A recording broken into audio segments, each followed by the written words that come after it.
అందరి భక్తులకి స్వాగతం. ఈరోజు మన శ్రీమద్ భాగవతం చర్చలోకి. ఈరోజు మనం శ్రీమద్ భాగవతం చర్చించుకుంటున్నాము. కొత్త అధ్యాయాన్ని ఆరంభించబోతున్నాము. 4వ స్కందంలో మనము ఈరోజు చర్చించుకునేది 3వ అధ్యాయం. ఈరోజు 3వ అధ్యాయం పూర్తిగా చూడడానికి ప్రయత్నిద్దామంట. ఇందులో 25 శ్లోకాలు ఉన్నాయి. అధ్యాయం పేరు వచ్చేసి పరమశివుడు ఇంకా సతీ మధ్యలో జరిగిన సంభాషణ.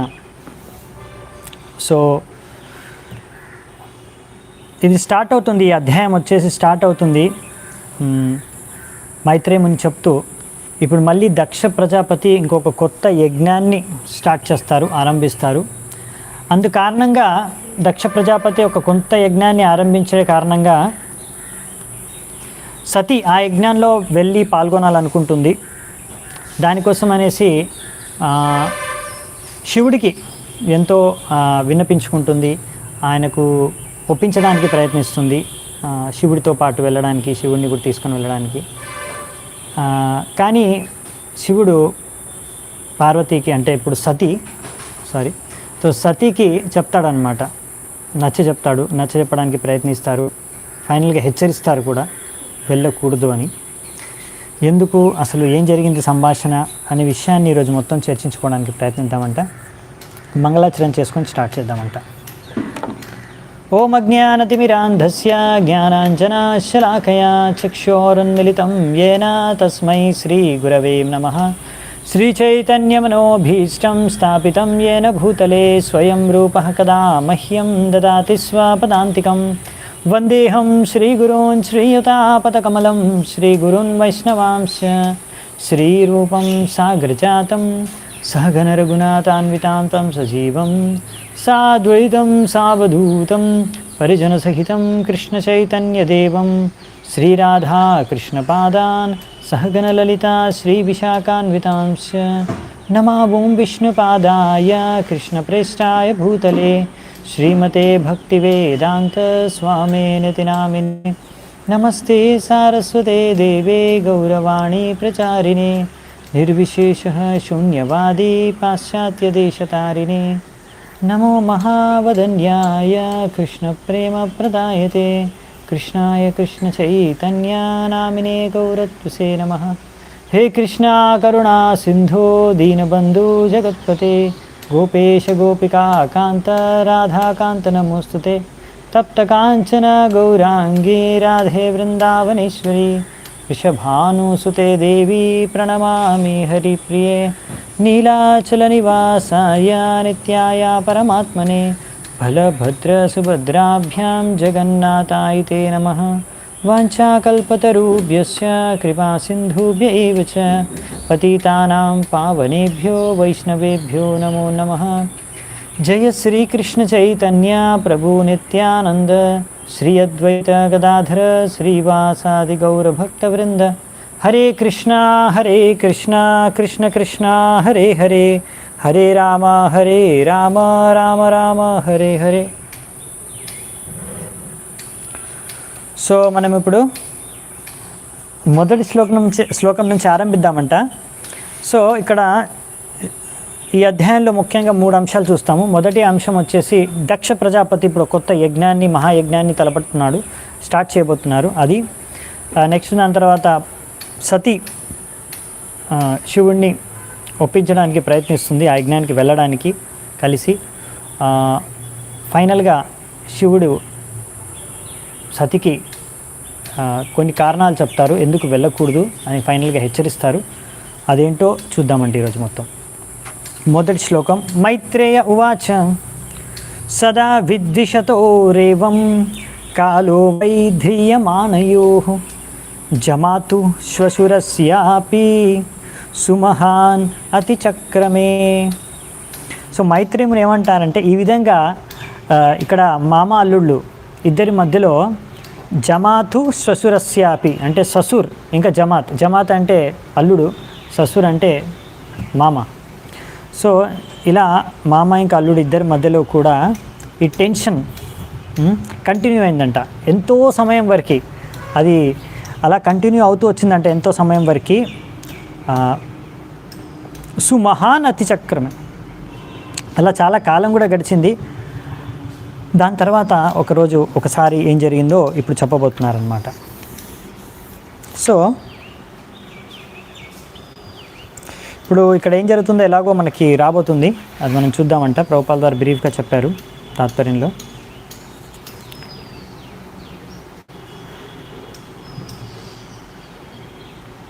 సో ఈ విధంగా మామూలుగా ఏ యజ్ఞం తలపెట్టినా కానీ, ఏ యజ్ఞంలో అయినా కానీ అందరు దేవతల్ని ఆహ్వానిస్తారు.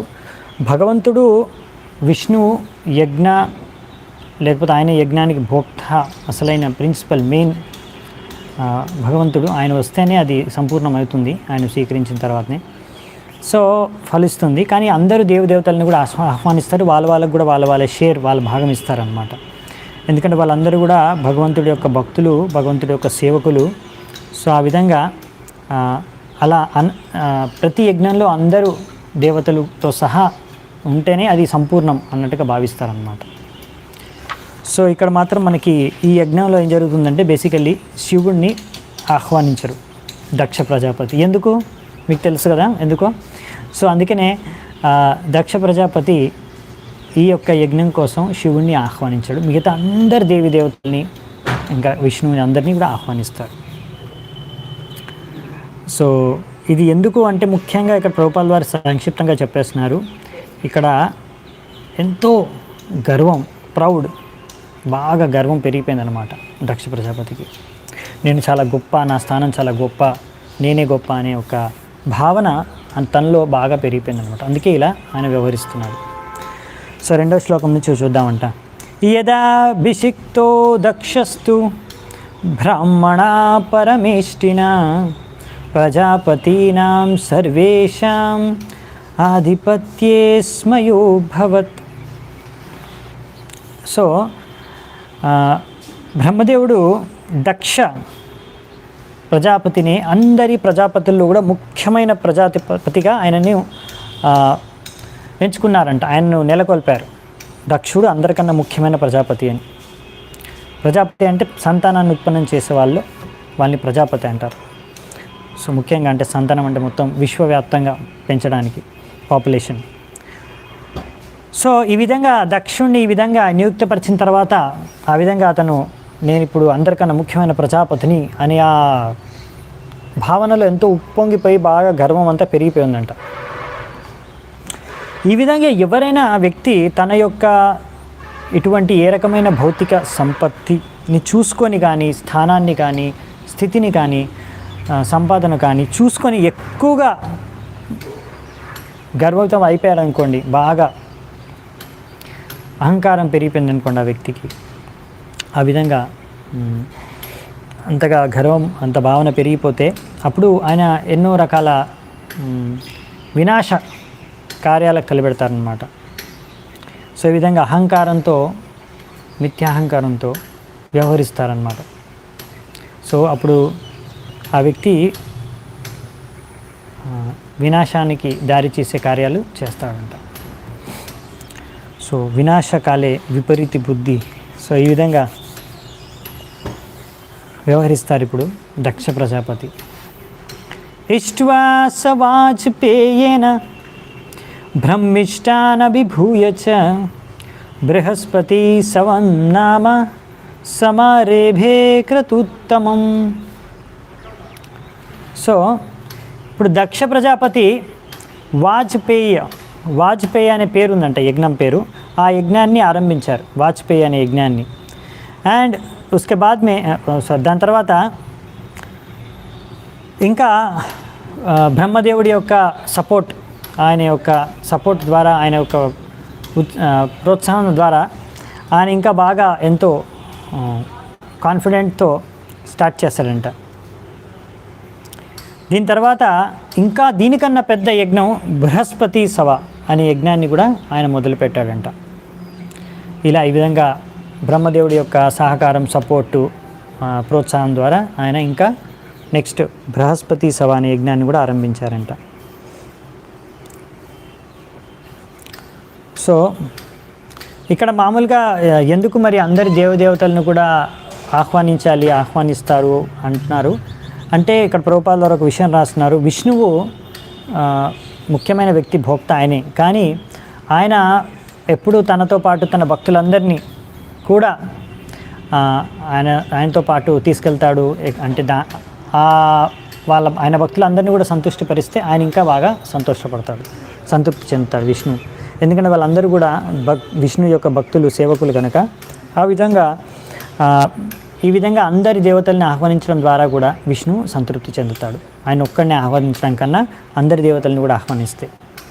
సో అందుకే యజ్ఞాల్లో అందరి దేవతలను ఆహ్వానిస్తారు, అందరికీ వాళ్ళ షేర్ని ఇస్తారనమాట, వాళ్ళకి భాగాన్ని ఇస్తారు.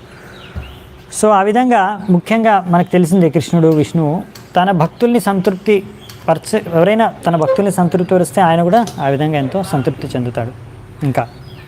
ఇంకా ముందు తనకన్నా ముందు నా భక్తుల్ని సంతృప్తి పరచాలని భగవంతుడు కోరుకుంటాడు. మద్భక్త పూజ్యాభ్యాధిక. సో నాకన్నా నా భక్తుల్ని మీరు ఆరాధించడం ఇంకా ఉత్తమం. నన్ను ఆరాధిస్తే నేను సంతృప్తి చెందుతాను, కానీ నాకన్నా నా భక్తుల్ని ఆరాధిస్తే నేను ఇంకా ఎక్కువ సంతృప్తి చెందుతానని విష్ణు చెప్తారు. అందుకే మనం ప్రతిరోజు కూడా మందిరంలో ఎక్కడైనా మంగళారతి కానీ గురువు పూజ కానీ మొదట గురువుని మనము ఆరాధిస్తాము, పూజ చేస్తాము, గుణగానం చేస్తాము. తర్వాత మెల్లిగా పరంపర ద్వారా భగవంతుడిని కూడా గుణగానం చేస్తాము. సో ఇలా భగవంతుడి యొక్క శుద్ధ భక్తుడు గురువు. సో భగవంతుడి యొక్క శుద్ధ భక్తుల మాధ్యంతో మనం భగవంతుడిని చేరుకుంటాము, సంతృప్తిపరుస్తాము. శివపురాణంలో కూడా చెప్పారంట, ఇది సరైన విధి విధానం. కృష్ణ భక్తుల్ని మనం ఆరాధిస్తే విష్ణువు కానీ కృష్ణుడు కానీ సంతృప్తి చెందుతాడు ముందు. ఇంకా అది శ్రేష్టం అని చెప్తున్నారు. అందుకే మనం ప్రతిరోజు గురు పూజ చేస్తాము. కొంతమంది అంటారు, అదేంటి మీరు గురువుని ఎందుకు పూజ చేస్తున్నారు, ఓన్లీ భగవంతుడినే పూజ చేయాలి, మనం గురువుని ఎందుకు పూజ చేయడం అవసరం లేదు, ఓన్లీ మనం సమ్మానిస్తే సరిపోతుంది. కాదు, గురువుని కూడా పూజించాలి. ఎందుకంటే భగవంతుడు యొక్క శుద్ధ భక్తుల్ని పూజిస్తే భగవంతుడు ఎంతో సంతృప్తి చెందుతాడు. కానీ ఇక్కడ దక్ష ప్రజాపతి అటువంటి భగవంతుడి సేవకులు శుద్ధ భక్తుల్లో పరమశివుడైన శివుణ్ణి ఆహ్వానించలేదు. వైష్ణవానాం యథాశంభు, అటువంటి వైష్ణవుని, మహావైష్ణవుని ఆహ్వానించలేదు ఎవరు? దక్ష ప్రజాపతి. సో అది ఆయన చేసిన ఒక పెద్ద పొరపాటు. తస్మిన్ బ్రహ్మర్షయః సర్వే దేవర్షి పితృదేవతాః ఆసన్ కృతస్వస్త్యయానాస్ తత్పత్న్యశ్చ సభర్తృకాః. సో ఇప్పుడు అక్కడ యజ్ఞం మొదలైంది. ఎంతోమంది బ్రహ్మర్షులు, మహర్షులు, ఎంతోమంది దేవతలు, పితృ దేవతా, వాళ్ళందరూ కూడా దేవతలందరూ కూడా వారి యొక్క పత్ని అంటే భార్యల్ని తీసుకొని వాళ్ళందరూ కూడా భార్యలందరూ కూడా వాళ్ళ దేవతలందరూ కూడా బాగా అలంకరించుకున్నారన్నమాట. రకరకాల ఆభూషణాలు ఇంకా ఆభరణాలతో అలంకరించుకొని మిగతా అంటే ఎన్నో చోట్ల ఇప్పుడు విశ్వంలో ఎన్నో లోకాల్లోంచి ఇప్పుడు ఈ ఋషులు, మునులు, దేవతలు, పితృలు వీళ్ళందరూ కూడా వేరు వేరు లోకాల నుంచి అందరూ ఇప్పుడు ఎక్కడైతే దక్ష ప్రజాపతి యజ్ఞం చేస్తున్నాడో అక్కడికి వెళ్తున్నారనమాట, బయలుదేరారు. ఎన్నో చోట్ల నుంచి బయలుదేరి అక్కడికి వస్తున్నారు యజ్ఞంలోకి. సో ఈ విధంగా ప్రభుపాల ద్వారా అంటారు ఇక్కడ ఇలా అలంకరించుకోవడం. ముఖ్యంగా ఇక్కడ ప్రభుపాల ద్వారా అంటారు, ఎవరైతే స్త్రీలు ఎవరైతే వివాహం జరిగిందో వివాహితులైన స్త్రీలు ఈ విధంగా ఏదైనా ఫంక్షన్కి వెళ్ళినప్పుడు, ఏదైనా ఇలా ఇటువంటి శుభకార్యానికి వెళ్ళినప్పుడు, యజ్ఞానికి వెళ్ళినప్పుడు, లేకపోతే పెళ్ళి కార్యానికి వెళ్ళినప్పుడు, పెళ్ళి ఫంక్షన్లోకి వెళ్ళినప్పుడు, ఇటువంటి సమయంలో ముఖ్యంగా స్త్రీలు బాగా ఆభరణాలు, ఆభూషణాలతో అలంకరించుకొని బాగా శృంగారించుకొని వెళ్ళడం అనేది ఒక ఆస్పిషియస్ అంటే మంగళదాయకమైన చిహ్నం అని చెప్తున్నారు. సో ఇది మనకి ఇక్కడ రాశారు ప్రభుపాల వారు. అందుకని ఇక్కడ అందరూ దేవతలు కూడా అందరూ వారి యొక్క భార్యలందరూ కూడా బాగా అలంకరించుకొని శృంగారించుకొని వాళ్ళు వెళ్తున్నారనమాట ఈ యొక్క యజ్ఞంలో పాల్గొనడానికి. ఇది ఒక శుభ సంకేతం అన్నమాట. ఇక్కడ ఆస్పిషియస్ సైన్స్ అంటే ఒక శుభ సంకేతం. నెక్స్ట్ 5 నుంచి 7 3 శ్లోకాలు ఒకేసారి ఉన్నాయి. తద్ ఉపశ్రుత్య నభసి కేచరాణం ప్రజల్పతాం సతి దాక్షాయణీ దేవి పితృయజ్ఞ మహోత్సవం వ్రజంతి సర్వతో దిగ్భ్య ఉపదేవావర స్త్రియ విమాన యాన సప్రేష్ట నిష్కంఠీ సువాసస దృష్ట్వా స్వనిలయాభ్యాసే లోలాక్షిర్మృష్టకుండలాః పతిం భూతాపతిం దేవం ఔత్సుక్యాత్ అభ్యభాషత. సో ఇప్పటివరకు మనం చూసింది ఏంటంటే దక్ష ప్రజాపతి యొక్క యజ్ఞం గురించి. ఇప్పుడు సతి తను ఈ విషయాలన్నీ చూస్తుందన్నమాట. సతి పతివ్రత నారి అయిన శివుడి యొక్క పత్ని భార్య సతి దక్ష ప్రజాపతి యొక్క కూతురు. ఆమె ఆకాశంలో చూస్తుంది రకరకాల స్వర్గ లోకాల నుంచి ఎన్నో రకాల దేవతలు వీళ్ళందరూ కూడా తన తండ్రి అయిన దక్షుడు చేసే యజ్ఞంలో పాల్గొనడానికి బయలుదేరారు. వాళ్ళందరూ కూడా వెళ్తున్నారు. పైనుంచి కనిపిస్తుంది, ఆకాశ మార్గం నుంచి వెళ్తున్నారు. ఆమె చూడగలుగుతుంది, కనిపిస్తుంది ఆమె. సో ఈ విధంగా అన్ని దిశల నుంచి దేవతలందరూ కూడా వారి యొక్క భార్యలతో ఎంతో బాగా శృంగారించుకొని రకరకాల ఆభూషణాలు, ఆభరణాలు, వస్త్రాలు మంచి మంచి ధరించి ఆమె అంటే ఇప్పుడు శివుడు పార్వతి కూర్చున్న దగ్గర నుంచి, ముందు నుంచి, వెనక నుంచి, పైన నుంచి వెళ్తున్నారు. సో ఎక్కడికి వెళ్తున్నారు? సతి వాళ్ళ తండ్రి, ఆమె తండ్రి చేసే యజ్ఞంలో పాల్గొనడానికి. సో ఇది చూసి ఆమె ఇప్పుడు సతి శివుడిని, తన భర్త అయిన శివుడిని ఈ విధంగా మాట్లాడుతుంది శివుడితో. ఇవన్నీ చూసిన సతి ఎంతో ఉత్సుకతతో, ఎంతో ఆశతో ఔత్సుక్యాద్ అభ్య భాషత. ఔత్సుక్యాద్ అంటే విత్ ఫ్రమ్ గ్రేట్ యాంగ్జైటీ, ఎంతో ఉత్సుకతతో. సో ప్రభుపాదుల వారు అంట దీన్ని బట్టి మనకు అర్థమయ్యేది ఏంటంటే శివుడు నివసిస్తున్న ఆయన గ్రహం ఇక్కడ భూమి మీద కాదనమాట, వేరే ఎక్కడో అంతరిక్షంలో వేరే ఏదో గ్రహంలో ఉన్నట్టు అర్థమవుతుంది. ఉపదేవ వరాన్ని ఇక్కడ రాశారు కదా, అంటే ఇక్కడ ఏంటంటే దేవతలు ఇంకా ఉపదేవతలు. ఉపదేవతలు అంటే ఎవరు అంటే దేవతల కన్నా కొంచెం తక్కువ స్థాయిలో ఉన్నవారు, మనుషుల కన్నా ఎక్కువ స్థాయిలో ఉన్నవారు భౌతికంగా. సో వాళ్ళు వచ్చేసి గంధర్వులు, కిన్నరులు, ఉరగలు, ఇలా చాలామంది ఉన్నారనమాట. వీళ్ళందరూ కూడా వెళ్తున్నారంట. ఇక్కడ రాశారు కదా ఉపదేవులు అంటే ఎవరు అని, ఇక్కడ మనకి ప్రభుపాదుల ద్వారా క్లారిఫై చేస్తున్నారు అనమాట. సో ఈ విధంగా అందరూ భార్యాభర్తలు కలిసి ఇలా యజ్ఞంలో పాల్గొనడానికి అక్కడ అనుష్ఠానానికి వెళ్తున్నారు. సో ఇప్పుడు ఈమెకు ముఖ్యంగా సతీ కూడా ఆమె తన తండ్రి యొక్క యజ్ఞంలోనే అందరూ వెళ్తున్నారు. సో ఆమెకి చూసి ఆమెకు కూడా ఇలా కోరిక కలిగిందనమాట. ఈ విధంగానే నేను కూడా నా భర్త అయిన శివుడితో కలిసి నేను కూడా వెళ్ళాలి అని అనుకుంటుంది. ఇది సహజం, సతీకే కాదు ఏ స్త్రీకైనా ఇది సహజం ఈ విధంగా కోరుకోవడం. తన భర్తతో కలిసి ఇలా అందరూ ఎక్కడికి వెళ్తున్నారో ఫంక్షన్కి కానీ, అనుష్ఠానానికి కానీ, యజ్ఞం దగ్గర కానీ, అలా ప్రతి భార్య కూడా అలాగే కోరుకుంటుంది. నార్మల్గా భర్తతో కలిసి అలా ఫంక్షన్స్కి వెళ్ళాలి సహజంగా అని చెప్తున్నారు ప్రభుపాదుల వారు. ఇప్పుడు సతి ఏమని మాట్లాడుతుందో శివుడితో చూద్దామంట. సతి ఉవాచ ప్రజాపతేస్తే శ్వశురస్య సాంప్రతం నిర్యాపితో యజ్ఞ మహోత్సవ కిల వయం చ తత్రాభిశ్రామ వామతే యద్యర్తితామి విబుధా వ్రజంతి. సో సతి ఏమంటుందంటే శివుడితో,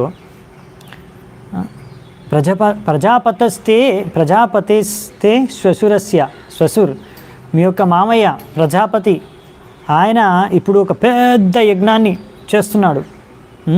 దానికి అందరూ పెద్ద మహోత్సవం జరుగుతుంది అక్కడ. ఆ మహోత్సవంలో పాల్గొనడానికి మహోత్సవ అఖిల మహోత్సవం జరుగుతుంది. సో అందులో పాల్గొనడానికి అందరి దేవతలకు ఆహ్వానం ఇచ్చారు. అందుకే అందరు దేవతలు ఆ యజ్ఞంలో పాల్గొనడానికే వెళ్తున్నారు. ఒకవేళ మీరు కోరుకుంటే మనము కూడా వెళ్ళొచ్చు అనేసి ఇక్కడ అడుగుతుందనమాట సతి. వయం చ తత్ర విశరామ వామాతే యద్యర్తితామి. సో ఒకవేళ మీరు కూడా కోరుకుంటే మన ఇద్దరం కూడా వెళ్ళొచ్చు అనేసి ఇక్కడ సతి అడుగుతుందన్నమాట. అంటే ఇలా బేసికలీ ఆమె యొక్క కోరికను పరోక్షంగా వ్యక్తం చేస్తుంది. ఎందుకంటే సతికి తెలుసు శివుడికి మధ్య, ఇంకా దక్ష ప్రజాపతికి అంటే తన తండ్రికి భర్తకి మధ్యలో ఉన్న గొడవ టెన్షను సతికి తెలుసు అనమాట. సో ఇక్కడ మామ అల్లుడికి ఇద్దరికి పడదనేసి తెలిసే, అందుకనే ఇక్కడ ఆమె కొంచెం ఈ విధంగా కొంచెం ఇండైరెక్ట్గా పరోక్షంగా ఆమె యొక్క కోరికను వ్యక్తం చేస్తుంది. ఒకవేళ మీరు అనుకుంటే, మీరు తలుచుకుంటే, వెళ్ళాలనుకుంటే మన ఇద్దరం వెళ్ళొచ్చు అని. సో ఎందుకంటే ఇప్పుడు శివుడు వెళ్తే శివుడితో పాటు పార్వతి కూడా వెళ్ళొచ్చు కనుక అలా మీరు కోరుకుంటే మన ఇద్దరం కూడా వెళ్ళొచ్చు అని ఆమె ఇలా వినిపించుకుంటుంది శివుడితో. సో నెక్స్ట్ మెల్లిమెల్లిగా ఆ విన్నపం స్ట్రాంగ్గా చేసి శివుడికి నచ్చజెప్పడానికి ఇప్పుడు ప్రయత్నిస్తుంది సతి. ఎందుకు ఆ యొక్క యజ్ఞానికి తను వెళ్ళాలనుకుంటుంది? ఆ యజ్ఞానికి వెళ్ళడం ఇప్పుడు వాళ్ళని ఇన్వైట్ చేయలేదు కదా, ఆహ్వానించలేదు శివుణ్ణి, అయినా కానీ సతి వెళ్ళాలనుకుంటుంది. అలా వెళ్ళడం ఏమీ తప్పు కాదు అని శివుడికి నచ్చ చెప్పడానికి కూడా ప్రయత్నిస్తుంది. సో అది చూద్దామంట నెక్స్ట్. దాని తర్వాత శివుడు సతీ చెప్పిన ప్రతి కారణాలకి, ప్రతి కోరికకి ఆయన జవాబిస్తారు. తర్వాత చూద్దామంట. సో చాలా ఆసక్తికరంగా ఉంటుంది ఈ అధ్యాయము. సో 9వ శ్లోకం చూద్దామంట. తస్మిన్ భగిన్యో మమ భర్తృభిస్వకైర్ ధ్రువం గమిష్యంతి సుహృద్ది దృక్షవః అహం చ తస్మిన్ భవతాభికామయే సహోపనీతం పరిబర్హమర్హితం. సో ఇప్పుడు ఏం చెప్తుందంటే, నాకు తెలిసి ఇక్కడ నాకు అనిపిస్తుంది ఏంటంటే నా మిగతా అందరూ తోబుట్టువులు అంటే అక్కలు, ఇప్పుడు ఈమె అందరికన్నా చిన్న అనమాట సతీ. సో ఆమె సిస్టర్స్ అందరూ కూడా, ఆమె కన్నా ముందు పుట్టిన వాళ్ళందరూ తోబుట్టువులు కూడా, వాళ్ళందరూ కూడా ఈ యొక్క యజ్ఞానికి వెళ్ళిపోయారు వారి వారి భర్తలతో కలిసి. సో ఎందుకు వెళ్ళారు? అక్కడ ఓన్లీ యజ్ఞంలో పాల్గొనడమే కాదు, అక్కడ వాళ్ళ చుట్టాలతోని, ఇంకా వాళ్ళ బంధువులతోని, ఇంకా మిగతా పరివారంలో సభ్యులతోని, అందరితోని కలవడానికి. సో నాకు కూడా అలాగే కోరిక ఉంది. ఇప్పుడు ఇక్కడ డైరెక్ట్గా చెప్పేస్తుంది సతీ, నాకు కూడా అదే కోరిక ఉంది. నేను కూడా అలాగే బాగా అలంకరించుకొని, బాగా వస్త్రాలు ఆభరణాలతో ఏవైతే మా తండ్రి నాకు ఇచ్చాడో దాంతో నేను అలంకరించుకొని, నేను కూడా అక్కడికి వెళ్ళి మీతో పాటు నేను కూడా ఆ యజ్ఞంలోకి వెళ్ళి అక్కడ ఆ యజ్ఞంలో పాల్గొనాలనుకుంటున్నాను అనేసి ఇక్కడ వ్యక్తం చేస్తుంది అనమాట సతీ. సో ముందే చెప్పాం కదా, ఇది సహజం ఒక స్త్రీకి అలా ఆలోచించడం, అలా సోషల్ ఫంక్షన్స్కి వెళ్ళడానికి, అలా అందరితో వేరే రిలేటివ్స్ బంధువులతోని, వేరే మన ఫ్యామిలీ మెంబర్స్తోని ఇలా కలవడం అనేది, అలా ఆ విధంగా జీవనాన్ని జీవించడం అనేది ఒక సహజం స్త్రీలకి అని ఇక్కడ రాస్తున్నారు ప్రభువుల వారు. సో ఇదే అంటే ఇక్కడ దిస్ ప్రొపెన్సిటీ, ఈ యొక్క ఇలా విహరించి భోగించి ఆనందించే ప్రొపెన్సిటీయే బేసికల్లీ భౌతిక ఆనందం పొందడానికి ప్రయత్నం. సో స్త్రీ అంటే ఎవరైతే భౌతిక భోగాన్ని స్త్రీ విస్తరించేవారు. సో ఆ విధంగా మామూలుగా ఈ భౌతిక ప్రపంచంలో ఇలా మనిషి, ఒక పురుషుడు స్త్రీ ఆకర్షణతో వివాహం చేసుకుంటారు, దాని తర్వాత సంతానం ఉత్పన్నమవుతుంది, దాని తర్వాత ఇల్లు, మరి వాళ్ళ పెళ్ళి, అలా ఆ విధంగా పెరుగుతూ ఉంటుందన్నమాట భౌతిక ప్రపంచంలో. సో స్త్రీ నుంచి విస్తృతం అవుతుంది మొత్తం సంసారం. సో ఈ విధంగా ఈ యొక్క భౌతిక సంసారం, భౌతిక సుఖం అనేది విస్తృతం అవుతుంది. సో ఎనీవే ఇక్కడ కానీ మామూలుగా ఏ పురుషుడైనా అలా స్త్రీ పట్ల ఆకర్షణతో మొత్తం సంసారం అనేది పెరుగుతూ పోతుంది. కానీ ఇక్కడ శివుడు ఏంటంటే ఆ విధంగా కాదు. శివుడు ఏంటంటే సంపూర్ణంగా ఆయన వైరాగి, ఆయనకి ఏమాత్రం ఇటువంటి భౌతిక ఆసక్తులు లేవు. అందుకనే శివుడికి ఏమాత్రం కోరిక లేదు, ఇచ్చా లేదు ఆ యజ్ఞానికి వెళ్ళాలని. కానీ సతీ ఆమె ఒక స్త్రీ, అంతేకాకుండా ఒక కన్య, రాజకుమార్తె కనుక ఆమెకు ఈ విధంగా విహరించి ఆనందించాలనే కోరిక ఆమెకు ఉంది. సో ఇంకా తన తండ్రి దగ్గరికి వెళ్ళి తన తోబుట్టువులందరినీ కలవాలని, అక్కలందరినీ కలవాలనేసి ఆమెకు కోరిక ఉంది. ఆ విధంగా వాళ్ళందరితో కలిసి కొంచెం జీవితం ఆ విధంగా కొనసాగించాలని, కలవడానికి వెళ్ళాలని ఉంది ఆమెకు కోరిక. సో ఆమె ఇక్కడ ముఖ్యంగా క్లియర్గా సతీ చెప్పేది ఏంటంటే, నా తండ్రి ఇచ్చిన ఆభరణాలని నేను వేసుకొని నేను వెళ్తాను, మీతో పాటు కలిసి నేను వస్తాను, వెళ్దాం మనం అని అడుగుతుంది. సో ఎందుకంటే ఇక్కడ మనకు ప్రభుపాల్ ద్వారా రాస్తున్నారు, శివుడు ఇలాంటివన్నీ భౌతిక విషయాలు, భౌతిక వస్తువుల పట్ల ఏం ఆసక్తి లేవు, ఇలాంటి భౌతిక విషయాల పట్ల ఆయన సంపూర్ణంగా వైరాగ్య కనుక ఆయన షీ డిడ్ నాట్ సే. అందుకనే ఆమె మీరు నాకు ఇచ్చిన ఆభరణాలని నేను వేసుకొని వెళ్ళాలని చెప్పట్లేదు. అక్కడ ఆమె నా తండ్రి ఇచ్చిన ఆభరణాలని నేను వేసుకొని వెళ్తానంటుంది. అంటే ఇక్కడ ప్రభుపాల్ వారు అన్నారు, ఇవన్నీ విషయాలు ఎప్పుడు ఆయన పట్టించుకోలేదు అన్నమాట. శివుడు ఏం ఆభరణాలు ఇవ్వాలి పార్వతికి, ఇవన్నీ విషయాలు. సో ఈ విధంగా ఆయనకు తెలియదు ఏ విధంగా ఆభరణాలతో అలంకరించాలి స్త్రీలకి. అందుకని ఆ విషయాల పట్ల ఆయనకి ఇంకా ఇటువంటి సామాజిక భౌతిక విషయాలు, ఫంక్షన్స్, వీటి పట్ల ఏమాత్రం ఆసక్తి లేదు శివుడికి. సో అందుకనే, ఎందుకంటే శివుడు ఎప్పుడు సంపూర్ణంగా భగవంతుడి ధ్యానంలో నిమగ్నమై ఉంటాడు కనుక. సో వైదిక పద్ధతి ప్రకారం శివుడి భార్య అయిన సతికి వివాహం సమయంలో తన తండ్రి కట్న రూపంలో ఎన్నో రకాల ఆభరణాలు ఇంకా అలాంటివి ఎన్నో వస్తువులు ఇచ్చారన్నమాట. సో ఆ ఆభరణాలని ఆమెకు సతికి కట్నం రూపంలో దక్కాయి. సో ఆమె దగ్గర ఉన్నాయన్నమాట. అలాగే పతికి కూడా, భర్తకి కూడా అలా కొన్ని ఆభరణాలు ఇవ్వాలి తన భార్యకి అని ఇక్కడ రాస్తున్నారు ప్రభుపాల్ వారు. ఇది కూడా వైదిక పద్ధతి. కానీ ఇక్కడ శివుడు ఏంటంటే భౌతికంగా శివుడి దగ్గర ఏం లేదనమాట. ఆయన దగ్గర భౌతికంగా సంపద ఏమీ లేదు. అందుకే అది ఆయన అలా తన భార్యకి ఏమీ ఇవ్వలేకపోయాడు అని రాస్తున్నారు. అందుకనే ఇక్కడ ఆమె తన తండ్రి ఇచ్చిన ఆభరణాలని వేసుకొని వెళ్ళడానికి సిద్ధమైందనమాట. కానీ ఇక్కడ ప్రభుపాల్ వారు ఇంకొక పాయింట్ చెప్తున్నారు. మామూలుగా శివుడు ఎప్పుడు కూడా శివుడిని అనుసరించి కొంతమంది ఏం చేస్తారంటే గంజా ఇంకా అటువంటి మందు తాగడం, గాంజా తాగడం, ఇటువంటి మత్తు పదార్థాలు ఎక్కువ సేవిస్తారు. ఆ మత్తు పదార్థాల పట్ల వారికి ఎంతగా ఆసక్తి ఉంటుందంటే వాళ్ళు ఆ మత్తు పదార్థాలు దక్కించుకోవడం కోసం, ఇంకా పొందడం కోసం, ఇంకా అనుభవించడం కోసం, మత్తు పదార్థాలను తీసుకోవడం కోసం అనేసి దానికి డబ్బులు అవసరం ఉంటాయి.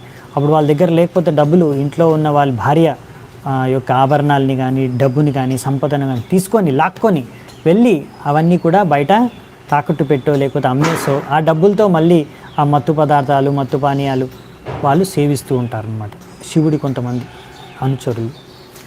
కానీ శివుడు ఎప్పుడు అలా చేయలేదు, శివుడు ఎప్పుడు అలా చేయడు అని చెప్తున్నారు కదా. అంటే బేసికలీ పాయింట్ ఏంటంటే, మీరు పెద్ద శివభక్తులు అని చెప్పుకుంటుని ఇలాంటి పనులన్నీ చేస్తే తప్పు. శివుడు అలా చేయడు, కాబట్టి మీరు కూడా అలా చేయకూడదు అని చెప్తున్నారు శివభక్తులకు కూడా. సో తత్ర స్వశ్రమేనను భర్త సంహిత మాతృస్వశ్రక్లిన్న ధియం చ మాతరం ద్రక్ష్యేచ్చిరోత్కంఠమనామహర్షిభిర్ ఉన్నీయమానం చ మృదాధ్వరధ్వజం. సో నెక్స్ట్ ఇక్కడ ఏం చెప్తున్నారంటే, మా యొక్క అక్కలు ఇంకా మా అమ్మ వాళ్ళ తోబుట్టువులు కూడా వస్తారు, అంతే కదా. ఎందుకంటే ఇప్పుడు మనం చర్చించుకున్నాం కదా, ఇప్పుడు సతీ యొక్క వాళ్ళ అమ్మకు కూడా అక్క చెల్లెలు ఉన్నారు కదా, వాళ్ళు కూడా వస్తారు, ఇంకా వాళ్ళ భర్తలతో కూడా వస్తారు. సో అందుకనే చాలామంది బంధువులు ఆ యొక్క సమావేశంలో లేకపోతే ఆ మహోత్సవంలో, యజ్ఞం దగ్గరికి వస్తారు. అందుకనే ఇప్పుడు నేను వెళ్తే వాళ్ళందరినీ చూడగలను, వాళ్ళందరినీ కలవగలను, వాళ్ళందరితో కలిసి నేను ఈ యొక్క యజ్ఞంలో పెద్ద పెద్ద ఋషులు కూడా పాల్గొంటారు, వాళ్ళందరితో కలిసి నేను ఆ యజ్ఞంలో పాల్గొనగలను. సో అందుకనే నేను ఇవన్నీ కారణాల వల్ల అక్కడికి వెళ్ళడానికి నాకు ఎంతో ఆసక్తి ఉంది అని ఇక్కడ సతీ శివుడితో చెప్పుకుంటుంది అనమాట. ఒకటేంటంటే వాళ్ళ బంధువులతో కలవడానికి, పరివారం వాళ్ళతో కలవడానికి, ఇంకా ఆ యజ్ఞంలో కూడా పాల్గొనడానికి, రెండు మెయిన్ కార్యాలతో. సో బేసికలీ ఏంటంటే ఇప్పుడు సతీ చాలా రోజులు అయిపోయింది, ఎందుకంటే ఇక్కడ మామ అల్లుళ్ళు ఇద్దరికి గొడవ ఉంది కదా. అందుకనే సతీ ఎన్నో రోజుల నుంచి వాళ్ళ పుట్టింటికి వెళ్ళలేదన్నమాట. సో అందుకే ఆమెకి చాలా రోజుల నుంచి వెళ్ళలేదు కనుక వాళ్ళందరినీ చూడాలని, ఒకసారి కలవాలని ఆమెకు ఒక ఉత్సుకత ఉంది. ఇప్పుడు ఒక మంచి అకేషను, అందరూ ఈ సమయంలో ఒకే దగ్గరకు వస్తారు కాబట్టి వాళ్ళందరినీ కలవచ్చు ఒకేసారి అని ఆమె అనుకుంటుంది. కానీ ఆమె కూడా ఎలాగైతే తన తోబుట్టువులు ఇంకా అందరూ కూడా భార్యాభర్తలు ఇద్దరు కలిసి వస్తారు ఫంక్షన్కి. సో ఈమె కూడా ఒక్కటే వెళ్ళాలన్న ఆమెకి ఇంట్రెస్ట్ లేదు, శివుడినితో కలిసి వెళ్ళాలని ఆమె కోరిక, అందుకే వ్యక్తం చేస్తుంది అనమాట. త్వయ్యేతత్ ఆశ్చర్యమజాత్మమాయయా వినిర్మితం భాతి గుణత్రయాత్మకం తథాప్యహం యూషిద తత్వవిచ్యతే దీనాదిదృక్షే భవమే భవక్షితిం. సో అందుకనే ఇక్కడ ఏం చెప్తున్నారంటే, స్వయంగా సతీ స్వయంగా చెప్తుంది ఏంటంటే, ఇది భౌతిక ప్రపంచం 3 గుణాలతో నిర్మితమైంది. ఈ అద్భుతమైన ప్రపంచం భగవంతుడి యొక్క బహిరంగ శక్తి ద్వారా ఈ విషయం అంతా మీకు తెలుసండి. కానీ నేను ఒక స్త్రీని, అందుకనే మీకు తెలుసు కదా నేను స్త్రీని కనుక ఇవన్నీ విషయాల గురించి, సత్యాల గురించి అంత బాగా నాకు తెలీదు. అందుకే నేను నా యొక్క జన్మస్థలం పుట్టినింటికి వెళ్ళాలని, చూడాలని, అక్కడ మళ్ళీ ఒకసారి వెళ్ళి అక్కడ దర్శించుకోవాలని కోరుకుంటున్నాను. సో ఇక్కడ సతీ తన యొక్క భర్తని అజ అని పిలిచింది. ఎందుకంటే నార్మల్గా ఎవరైతే ఇప్పుడు అజ అంటే ఒక అర్థం ఏంటంటే జన్మ మృత్యువుకి అతీతులు, ఆ విధంగా, లేకపోతే తన యొక్క ఆధ్యాత్మిక స్థాయిని తెలుసుకున్న వాళ్ళు. సో ఈ విధంగా సతీ శివుడిని అంటున్నాడు, మీరు చాలా ఉన్నతమైన, ఆధ్యాత్మికంగా చాలా ఉన్నతమైన వ్యక్తులు, కానీ నేను ఒక స్త్రీని, అందుకనే ఇలా నేను కోరుకుంటున్నానని చెప్తున్నాను అనమాట. సో ఎందుకంటే మీరు అతీతులు కాబట్టి మీకు తల్లి తండ్రి, మీరు ఆధ్యాత్మికంగా ఈ జన్మ మృత్యు లోకానికి పరతత్వంలో ఉంటారు, ఎప్పుడు భగవద్ ధ్యానంలో ఉంటారు కనుక మీకు ఇవన్నీ సంబంధాలు తల్లిదండ్రులతో ఇవన్నీ మీకు ఇల్యూజరీ, అంటే అంతా ఒక కల్పన లేకపోతే అంత మాయగా అనిపించవచ్చు, మీకు అవన్నీ ఏమి లేవు ఇప్పుడు. కానీ నేనేంటంటే ఒక సాధారణ స్త్రీని, అందుకనే నాకంత ఆధ్యాత్మిక ఉన్నతి నాకు లేదు, అందుకే నాకు ఇవన్నీ ఇంకా నిజం అనిపిస్తున్నాయి, అందుకే వీటిపైన ఆసక్తి ఉంది నాకు అని చెప్తున్నాను అనమాట. సో మామూలుగా భాగవతంలో చెప్పారు ఏంటంటే, ఎవరికైతే ఈ విధంగా ఒక వ్యక్తికి తన శరీరం, పుట్టిన స్థలం, ఇంకా ఇటువంటి భౌతిక విషయాల పట్ల బాగా ఆసక్తి ఉన్న వాళ్ళని ఏ గాడిదో లేకపోతే ఆవుతోనో పోల్చారంట.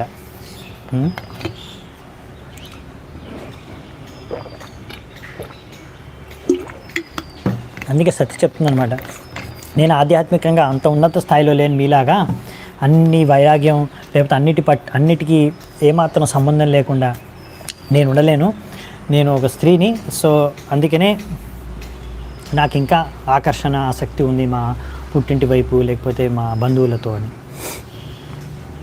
సో ఈ విధంగా ఇక్కడ తథాప్యహం యోషిత్ అతత్వ విచ్చతే అని ఇక్కడ సతీ స్వయంగా చెప్తుందనమాట, నేను ఒక స్త్రీని, అవునా. సో అందుకనే స్త్రీని ఇక్కడ యోషిత్ అని అన్నారు, ఎందుకంటే స్త్రీని భోగిస్తారు కనుక, అందుకే ఆమెని యోషిత్ అన్నారు. సో అందుకనే ఆధ్యాత్మికంగా ఉన్నతి సాధించాలంటే స్త్రీని భోగించకూడదు. సో స్త్రీ పట్ల ఆసక్తి పెంపొందిపోతే ఒక పురుషుల్లో, అప్పుడు స్త్రీని భోగించాలనే ఆసక్తి పెరిగిపోతే ఒక పురుషుల్లో, అప్పుడు ఆ పురుషుడు ఎలా తయారైపోతాడంటే ఆ స్త్రీ చేతిలో కీలు బొమ్మలాగా అయిపోతాడంట. అదే ఇక్కడ చెప్పారు, యోషిత్ క్రీడ మృగేష్ అని ప్రభుపాల్ వారు రాశారు.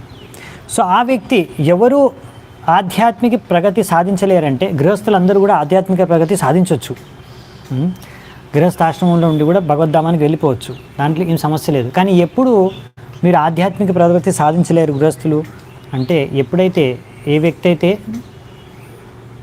తన భార్య పట్ల ఈ విధంగా ఆసక్తి అయిపోయారనుకోండి, అప్పుడు భోగించాలనే ఈ యొక్క తత్వం పట్ల అప్పుడు ఆయన స్త్రీ యొక్క చేతిలో కీలుబొమ్మగా మారిపోతాడు. అప్పుడు ఎటువంటి ఆధ్యాత్మిక ప్రగతిని సాధించలేడు. పశ్య ప్రయాంతిర్ అభవాన్యయోషితో ప్యలంకృతాకాంత సఖావరూతశః యాసాం వ్రజద్భి శిటికంఠమండితం నభో విమానై కలహంస పాండుభిః. సో ఇక్కడ ఏం చెప్తున్నారంటే, ఓకే, మీరెప్పుడు అభవానస్య అంటే మీరెప్పుడు పుట్టలేదు, మీకు జన్మ అనేది లేదు. అంటే మామూలుగా శివుడు మామూలుగా ఒక స్త్రీ పురుషుడికి నార్మల్ సంభోగం ద్వారా పుట్టిన వ్యక్తి కాదు. ఇంకా అంతేకాకుండా అతను ఎప్పుడు కూడా ఈ భౌతిక సుఖ దుఃఖాలని కూడా ఆయన అతీతం. అందుకని ఆయన్ని మామూలుగా ఈ భౌతిక దుఃఖాన్ని ఎప్పుడు ఆయనకు అనుభవమే కలగలేదు, ఆయన అతీతంగా ఉంటాడు. అందుకని అతన్ని అభవ అని ఇక్కడ మళ్ళీ సతి వర్ణిస్తుందన్నమాట. మీరు ఈ భౌతిక సుఖాలకి దుఃఖాలకు కూడా మీరు అతీతుడు. సో అందుకే ఇక్కడ చెప్తుంది అనమాట,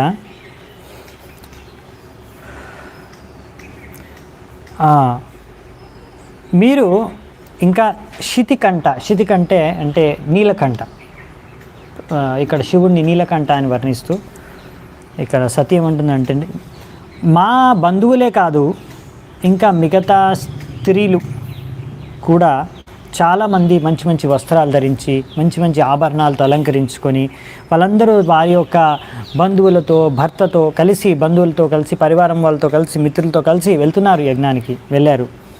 సో చూడు ఎలా వెళ్తున్నారో, పైన ఇంకా వెళ్తున్నారనమాట యజ్ఞానికి పాల్గొనడానికి. అక్కడ అన్ని పైనుంచి ఎంతో విమానై నభో విమానై, ఆకాశంలో చూడండి విమానాల్లో వెళ్తున్నారు, తెల్ల తెల్ల హంస విమానాల్లో వెళ్తున్నారు, వైట్ కలర్ విమానాల్లో. ఇంకా ఈ విమానాల్లో ఇలా ఎన్నో చోట్ల నుంచి ఇలా వెళ్తున్నారు. దాంతో ఆకాశం అంతా ఎంతో అలంకృతం అయిపోయింది, చూడడానికి ఎంతో ఆకర్షణీయంగా ఉంది ఆకాశం, వీళ్ళందరూ వెళ్తున్నారు. సో అందుకని ఇక్కడ సతి చెప్పాలనుకుంటుంది ఏంటంటే శివుడితో, నా తోబుట్టువులే కాదు, నా పరివారానికి, నా యొక్క తండ్రికి, నాకు ఏమాత్రం సంబంధం లేని వ్యక్తులు కూడా ఎంతోమంది స్త్రీలు వాళ్ళ భర్తలతో పరివారంతో యజ్ఞానికి వెళ్తున్నారు. వాళ్ళందరూ వెళ్తున్నారు. ఇంకా నా గురించి ఇంకా మళ్ళీ సపరేట్గా అంటే తోబుట్టువులు అంటే బంధువులు కాదు, ఎవరెవరు సంబంధం లేని వాళ్ళు కూడా యజ్ఞానికి వెళ్ళిపోతున్నారు. అటువంటిది నేను తప్పకుండా వెళ్ళాల్సిందే. సో ఇక్కడ శివుడిని ఏమంటుందంటే పార్వతి, అంటే నేను ఎంతో దగ్గరగా సంబంధం ఉంది నాకు, నా తండ్రి చేస్తున్నాడు యజ్ఞం, కాబట్టి తప్పకుండా నేను వెళ్ళాల్సిందే అని ఇక్కడ పార్వతి అంటున్నాను, అంటే సతి అంటుంది అనమాట. Sorry. So in other words ఇంకో విషయం చెప్పాలంటే, ఇంకో విధంగా ఇక్కడ శితికంఠానుడు ఎందుకన్నదంటే, మీరు మొత్తం ఈ ప్రపంచంలో ఉన్న జీవులందరినీ రక్షించడానికి వాళ్ళందరిపైన దయ చూపి, వాళ్ళందరిపైన దయ చూపిస్తూ మీరు ఆ విషాన్ని, కాలకుట విషాన్ని మీరు మింగేశారు, కంఠంలో పెట్టుకున్నారు. అంటే వాళ్ళందరిపైన అంత దయ చూపించారు, ఇప్పుడు నా మీద కూడా కొంచెం దయ చూపించండి అనేసి ఇక్కడ పార్వతి అంటే సతి కోరుకుంటుందన్నమాట. సారీ, శివుడితోని. సో నాకు మాటికి పార్వతి అని వస్తుంది, సతి అని. సో ఈ should do so out of his great kindness. So మీరు ఆ దయ నా మీద కూడా కొంచెం చూపించండి, అంత దయ మీరు అందరి మీద చూపించారు కదా అని ఇక్కడ అడుగుతుందన్నమాట సతి. కథం సుతాయ పితృగేహ కౌతుకం నిశమ్య దేహ సురవర్యనేంగతే అనాహుత అప్యభియంతి సౌహృదం భర్తుర్గురోర్దేహ కృతశ్చ కేతనం. సో ఇప్పుడు ఇంకా ఏం చెప్తుందంటే ఇక్కడ సతి,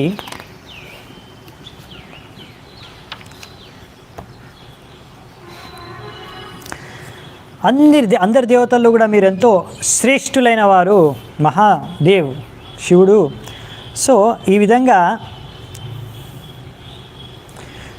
ఏ స్త్రీ అయినా సరే, ఏ కూతురైనా సరే, తన తండ్రి ఇంత పెద్ద ఫెస్టివల్, ఇంత పెద్ద మహోత్సవం జరుపుతున్నాడు అంటే, అంత పెద్ద యజ్ఞం, అంత పెద్ద మహోత్సవం చేస్తున్నాడు, మొత్తం విశ్వంలో ఉన్న వాళ్ళందరూ వెళ్తున్నారంటే, ఏ కూతురైనా కానీ ఏమాత్రం విచలితం అవ్వకుండా ఊరికే కూర్చొని ఎలా ఉండగలుగుతుంది? తన తండ్రి ఇంట్లో ఇంత పెద్ద అనుష్ఠానం జరుగుతుంటే వెళ్ళకుండా ఇక్కడ కూర్చొని ఆలోచించకుండా ఎలా ఉండగలుగుతుంది ఒక కూతురు అని ఇక్కడ ప్రశ్నిస్తుందన్నమాట సతీ శివుడిని. మీరు అనుకోవచ్చు మమ్మల్ని ఆహ్వానించలేదు కదా అని, అయినా ఏం పర్వాలేదు, ఆహ్వానించకున్నా సరే ఒక మిత్రుడు లేకపోతే తన భర్త ఇంటికి వెళ్ళడానికి, గురువు గారి ఇంటికి వెళ్ళడానికి, లేకపోతే తన మిత్రుడి ఇంటికి, బంధువుల ఇంటికి వెళ్ళడానికి, లేకపోతే నా తండ్రి ఆయన ఆత్మీయుల ఇంటికి వెళ్ళడానికి ఆహ్వానం అవసరం లేదు. మనం ఎంత దగ్గర అంటే మా తండ్రి ఇంటికి నాకు వెళ్ళడానికి మా తండ్రి నుంచి నాకు ఆహ్వానం అవసరం లేదు మనకి, సో మనం వెళ్ళిపోవచ్చు అనేసి ఇక్కడ మళ్ళీ ఇంకొక విధంగా సతీ తన ఇచ్చను వ్యక్తం చేస్తుంది శివుడికి. మామూలుగా శివుడు చెప్పొచ్చు కదా, అరే మనల్ని ఆహ్వానించలేదు మనం ఎలా వెళ్తామని. సో ఆహ్వానం కూడా అవసరం లేదు మనకు వెళ్ళడానికి, ఎందుకంటే మనం చాలా దగ్గర బంధువులు. నా తండ్రి స్వయంగా ఆయన నుంచి నాకు ఆహ్వానం అవసరం లేదు, నా తండ్రి ఇంటికి వెళ్ళడానికి నాకు ఎందుకు ఆహ్వానం, నేను వెళ్ళిపోవచ్చు, మనం వెళ్ళిపోవచ్చు అంటుంది. తన్మే ప్రసీదేదమర్త్యవాంఛితం కర్తుం భవాన్ కారుణిక పతార్హతి త్వయాత్మనోర్దేహం మదభ్రచక్షుషా నిరూపితామానుగ్రహాణ యాచితః. సో ఇక్కడ ఏం చెప్తున్నాడు, అమర్త్య అంటే మృత్యువు లేని నువ్వు అమరుడు అయిన శివుడికి ఉద్దేశిస్తూ, ఓ అమరుడైన శివుడివి నువ్వు, మీరు నాకు నా పట్ల ఏదో కొంచెం కరుణ చూపించండి, దయ చూపించండి, నా యొక్క ఈ కోరికను నెరవేర్చండి.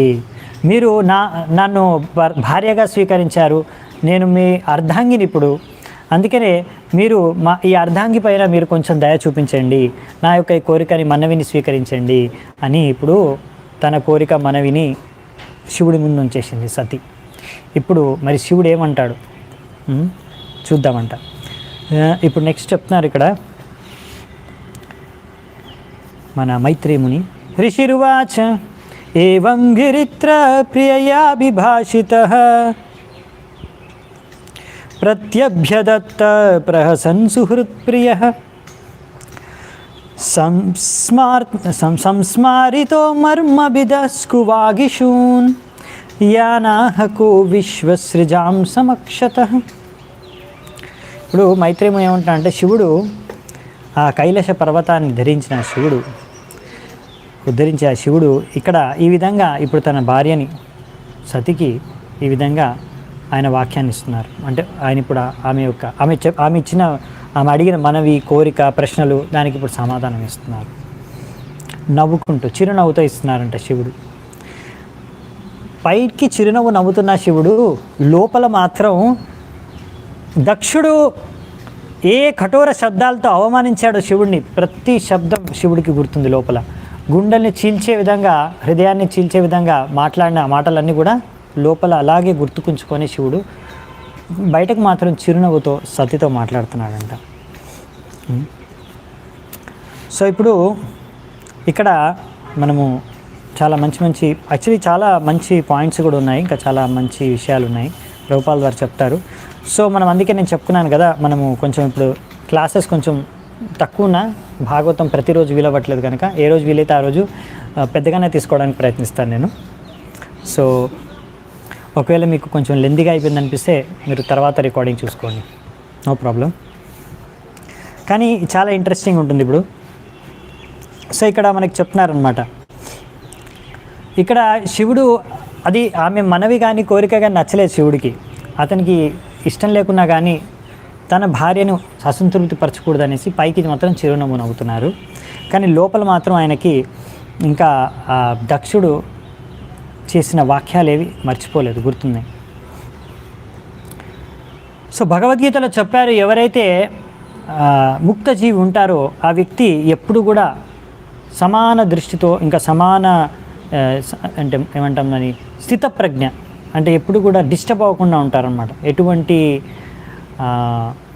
కష్టాలు, సుఖాలు, భౌతికంగా ఎటువంటి చేంజెస్ జరిగిన పరిణామాలు ఏవైనా ఎలా అయినా జరిగినా కానీ వాళ్ళు డిస్టర్బ్ అవ్వకుండా ఉంటారంట ముక్త జీవులు. మరి అటువంటప్పుడు శివుడు ఎలా హృదయంలో ఇంకా దక్షుడి చెప్పిన మాటల్ని ఇంకా గుర్తుపెట్టుకొని బాధపడడం ఏంటి, హృదయంలో బయటికి మాత్రం చిరునవ్వుతో ఉండడం ఏంటి అంటే, ఇక్కడ శివుడికి ఎలా సంభవం, శివుడు ముక్త జీవి కదా అంటే విశ్వనాథ్ చక్రవర్తి ఠాకూర్ మన ఆచార్యులు ఏమంటారు చూద్దామా. శివుడు ఆత్మారామ అంటే సంపూర్ణంగా ఆత్మసాక్షాత్కారం పొందిన వ్యక్తి. కానీ ఎందుకంటే ఆయన ఇప్పుడు తమో గుణానికి అధిపతిగా ఉన్నందు కారణంగా అప్పుడప్పుడు ఒక్కొక్కసారి అలా కొంచెం తమో గుణం యొక్క ప్రభావం కనిపించవచ్చు మీకు, దానితో స్పర్శతో ఉన్నందుకు కొంచెం. కాబట్టి అప్పుడప్పుడు ఇలా భౌతిక ప్రపంచంలో జరిగే కొన్ని విషయాలకు ఆయన కూడా కొంచెం స్పందించవచ్చు. సో ఈ భౌతిక ప్రపంచంలో ఎన్నో రకాల సుఖ దుఃఖాలు ఉన్నాయి. అలాగే ఆధ్యాత్మిక ప్రపంచంలో కూడా సుఖ దుఃఖాలు ఉంటాయి. కానీ ఆధ్యాత్మిక ప్రపంచంలో ఏంటంటే సుఖానికి దుఃఖానికి ఏం తేడా లేదు, రెండు కూడా పరం, రెండు కూడా అతీతం అన్నమాట 3 గుణాలకి. కానీ ఇక్కడ ఏంటంటే సుఖము దుఃఖము రెండు 3 గుణాల ప్రభావితంతో జరుగుతాయన్నమాట. అందుకని ఇక్కడ రెండింటి ద్వారా కూడా అల్టిమేట్గా మనకి భౌతికంగా దుఃఖమే లభిస్తుంది. మరియు అక్కడ ఆధ్యాత్మిక ప్రపంచంలో అది విరహమైనా సరే, సంభోగమైనా సరే, సుఖమైనా సరే, దుఃఖం అన్నీ కూడా రిజల్ట్ ఏంటంటే మీకు ఒక ఆధ్యాత్మిక ఆనందం అనుభూతి కలుగుతుంది. సో ఎలాగంటే ఇప్పుడు మనకు ఒక మంచి ఉదాహరణ ఇస్తున్నారు ప్రభుపాల ద్వారా అర్థం చేసుకోవడానికి విషయాన్ని. ఇది చాలా ఇంపార్టెంట్ అండి. ఇప్పుడు మనం చర్చించుకునే పాయింట్ చాలా ఇంపార్టెంట్. ఎన్నో మీ ప్రశ్నలకి జవాబు ఇందులో ఉందన్నమాట.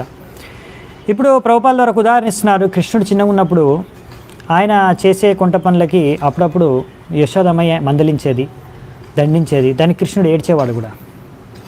అక్కడ కృష్ణుడు ఏడుస్తున్నా కానీ, కృష్ణుడు చిన్నగా ఉన్నప్పుడు పిల్లవాడిలో ఉన్నప్పుడు ఏడుస్తున్నా కానీ దీన్ని మనము తమో గుణంగా మనం గుర్తించము.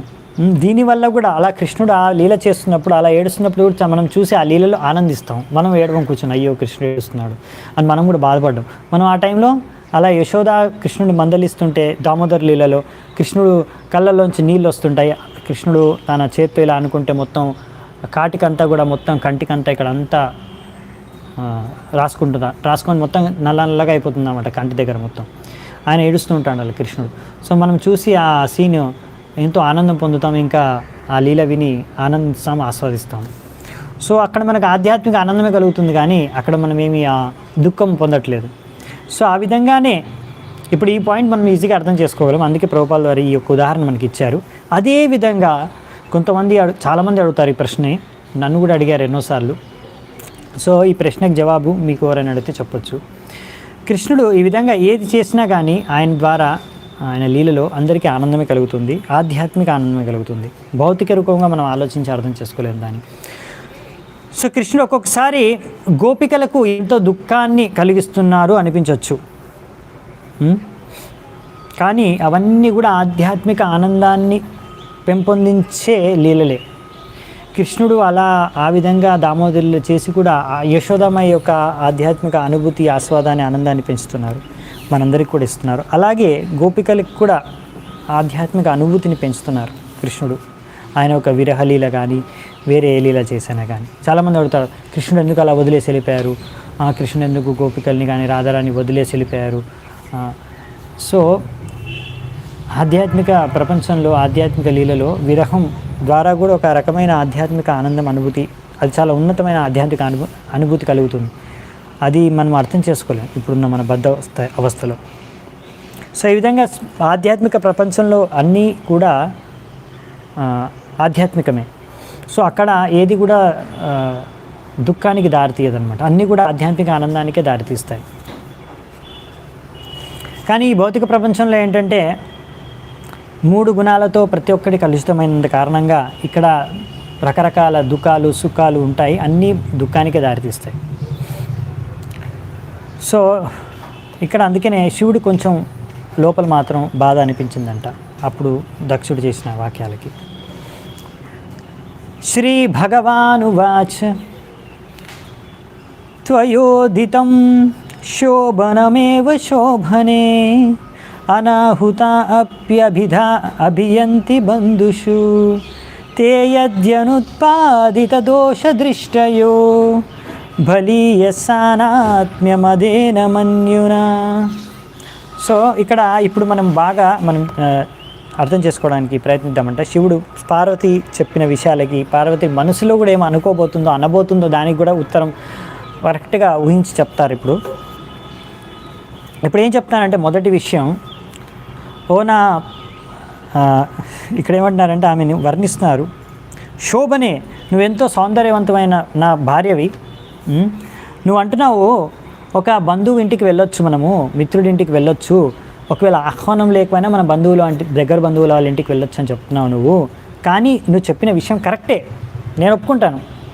బంధువుల వాళ్ళ ఇంటికి, నీ తండ్రి వాళ్ళ ఇంటికి ఆహ్వానం లేకున్నా కానీ వెళ్ళొచ్చు అంటున్నావు, కరెక్టే, నో ప్రాబ్లం. కానీ అటువంటి బంధువు ఒకవేళ ఇంటికి వచ్చిన గెస్టు, అతిథుల తప్పులు వెతకకుండా ఉంటే బాగుంటుంది.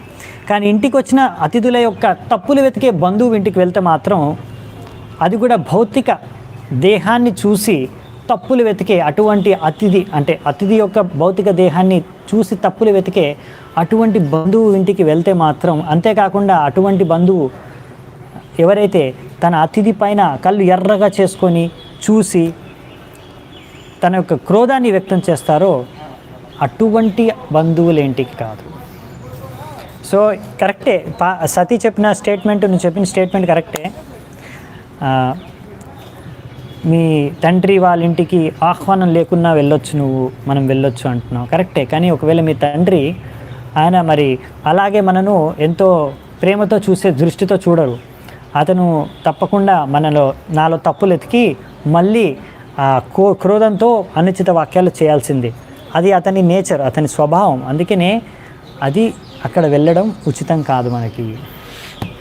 ఇది ప్రాబ్లం ఏంటంటే, అతిథి వాళ్ళ ఇంటికి ఆహ్వానం, అంటే అతిథి అంటాను, మన బంధువుల వాళ్ళ ఇంటికి ఆహ్వానం ఇవ్వకుండా వెళ్ళొచ్చా వెళ్ళకూడదా పాయింట్ కాదు, అతను ఎటువంటి వ్యక్తి. ప్రాబ్లం ఇక్కడ దక్ష ప్రజాపతితోని అనేసి ఇక్కడ. ఎందుకంటే శివుడు ముందే చూడగలుగుతున్నాడు ఏం జరగబోతుందో. ఇప్పుడు మళ్ళీ వెళ్ళామంటే ఏం జరగబోతుందో, అందుకనే శివుడు వెళ్ళదలుచుకోలేదు. విద్యా తపో విత్తవపూర్వయః కులై సతాం గుణై షడ్భిరసత్తమేతరై స్మృతౌ హతాయామృతమాన దుర్దృశః స్తబ్ధా న పశ్యంతి హిదామ భూయసాం. ఒకవేళ పార్వతి అనొచ్చు, అంటే సారీ, ఐఎమ్ వెరీ సారీ, సత్య అనొచ్చు అన్నమాట. కానీ మా తండ్రి అతను ఇలా ప్రతిసారి ఈసారి తప్పులేమి వెతకడం మీ దగ్గర, అతనికి కూడా బుద్ధి ఉంది కదా, మరి అంత బుద్ధి లేనోడా ఏంటి మా తండ్రి, అతను చాలా తెలివి ఉంది కదా అని అనొచ్చు సతీ. సో అందుకే శివుడు ముందే చెప్పేస్తున్నాడు అనమాట. ఏమని చెప్తున్నారంటే, ఇది నేను చెప్పింది పాయింట్, అంటే సతీ ఏం అనబోతుందో అనుకుంటుందో మనసులో, అది మన ఆచార్యులు చెప్పారు దాన్ని బట్టి. సో ఇక్కడ శివుడు ఏమంటాడు అంటే, అందుకే నువ్వు అనుకోవచ్చు నా తండ్రి చాలా జ్ఞానం ఉంది, చాలా బుద్ధిమంతుడు, ఎందుకు అలా తప్పులు వెతుకుతాడు అని నువ్వు అనుకోవచ్చు. కానీ అలా ఎంత తెలివి ఉన్నా, ఎంత ఉన్నా కానీ ఇక్కడ ఏంటంటే శివుడు ఏమంటున్నాడంటే, ఇక్కడ 6 చెప్పాడు, విద్యా తపో విత్త వపుర్ వయ కులై సదా. సో ఒక వ్యక్తి ఎంతో విద్యావంతుడైనా కానీ, ఎన్నో తపస్సులు చేసినా కానీ, ఎంతో సంపద ఉన్నా సరే, ఎంత సౌందర్యం ఉన్నా సరే, ఎంతో యవ్వనం ఉన్నా సరే, ఎంతో గొప్ప ఆయనకు ఇది హెరిడిటరీ అంటే వంశపారంపరం ఉన్నా కానీ, వంశంలో పుట్టినవాడైనా కానీ, ఎంత గొప్పవాడైనా సరే, ఒకవేళ అతను గనక ప్రౌడ్, ఇక్కడ ఇచ్చారు కదా ప్రౌడ్కి, మనకు సంస్కృతంలో ఏం రాశారంటే ఇక్కడ స్తభ, ఎందుకంటే ఆయన ఎంతో గర్వం, చాలా ఎక్కువ ఉంది ఆయన దాంట్లో గర్వం. ఈ గర్వం కారణంగా అతను అంధుడైపోయాడు. ఇటువంటి అన్ని లక్షణాలు ఉన్న విద్య, తపస్సు ఇవన్నీ ఉన్నా కానీ, 6 లక్షణాలు చెప్పారు కదా, ఈ 6 గొప్ప లక్షణాలు ఉన్నా కానీ ఒక వ్యక్తి ఎంతో గర్వం నిండిపోతే మాత్రం ఆ గర్వంతో అతను అంధుడైపోతాడు, ఆ అహంకారంతో అతను అంధుడైపోతాడు. అందుకే అతను తన యొక్క విచక్షణ శక్తిని కోల్పోతాడు, సరిగ్గా బుద్ధి పనిచేయదు ఇంకా అతనికి. సో అతను ఒక వ్యక్తిని అర్థం చేసుకోలేడు, ఒక వ్యక్తి యొక్క గొప్పతనాన్ని అతను అర్థం చేసుకోలేడు, ఆ వ్యక్తి యొక్క గొప్పతనాన్ని అతను స్వీకరించలేడు, ఇంకా అతని గొప్పతనాన్ని వర్ణించలేడు, అంటే ప్రశంసించలేడు. సో ఇది ఎలాగంటే ప్రభుపాల ద్వారా ఒక ఉదాహరణ ఇస్తున్నారు. పాలు చాలా మంచి ఆహారం, కానీ పాలలో ఒక సర్పము, విషపూరితమైన సర్పం స్పర్శించిందనుకోండి, అప్పుడు ఆ పాలన్నీ కూడా విషంగా మారిపోతాయి. ఒక్క బిందువు చుక్క విషం చాలు మొత్తం పాలనంతా కూడా విషపూరితం చేయడానికి. ఆ విధంగానే ఎంతో విద్య, ధనము, ఆ సంపత్తి, ఇంకా మంచి వంశము, మంచి జన్మ, మంచి సౌందర్యము, యవ్వనము ఇవన్నీ ఉన్నా సరే, ఒకవేళ ఒక వ్యక్తి స్వభావం మంచిగా లేదనుకోండి, అప్పుడు అవన్నీ కూడా విపరీతంగానే పరిమాణాన్ని చూపిస్తాయి. అంటే ఇవన్నీ ఉన్న వ్యక్తి యొక్క స్వభావం బాగాలేకుంటే వేస్ట్. ఇంకో చాణక్య పండిత్ ఇంకొక ఉదాహరణ ఇస్తారంట. ఒక సర్పం పైన ఇది ఉంటుంది కదా, కొన్ని సర్పాలు ఉంటాయి, వాటిపైన ఇవి ఒక మణి ఉంటుంది, అవునా, మణి ఉన్న సర్పం ఉంటుంది. అయినా కానీ మణి ఉన్నా కానీ తన శిరస్సు పైన సర్పానికి మణి ఉన్నా కానీ ఆ పాముకి అది ఇంకా అందరూ దాన్ని మణి ఉన్నా కానీ దాన్ని చూసి భయపడతారు. ఎందుకంటే పాము దాని యొక్క స్వభావం ఏంటంటే ఇంకొకరిని చూసి ఏ కారణం లేకుండా కాటు వేసేస్తుంది. ఇంకొక జీవుల పట్ల ఎంతో అసూయ, ఎన్వియస్ అనమాట సర్పానికి. జాతి అలాంటిది అనమాట. అందుకే ఒకవేళ మణి ఉన్నా సరే ఏం లాభం, ఆ స్వభావం మారలేదు కదా. సో అది ఇంకా ఆ సర్పం మణి ఉన్నా కానీ ఇంకా ఆ సర్పానికి అందరూ భయపడతారు. సో అదే విధంగా అనమాట. ఏ కారణం, ఏ పాపం తెలియని వాళ్ళని కూడా కాటేస్తుంది పాము. ఏ తప్పు లేకున్నా కానీ అతన్ని కాటేస్తుంది. ఆ విధంగానే ఇక్కడ కూడా చెప్తున్నారు, ఈ వ్యక్తి కూడా, ఇటువంటి వ్యక్తి కూడా అలా. అందుకనే మనకు కుంతి మహారాణి చెప్తుంది కదా, ఇవన్నీ కాదు మనం కృష్ణుడి పొందడానికి ఈ జన్మైశ్వర్యశ్రుత శ్రీభిర్ ఏదమానా మదః పుమాన్ నైవర్హత్యభిధాతుం వై త్వామకించన గోచరం.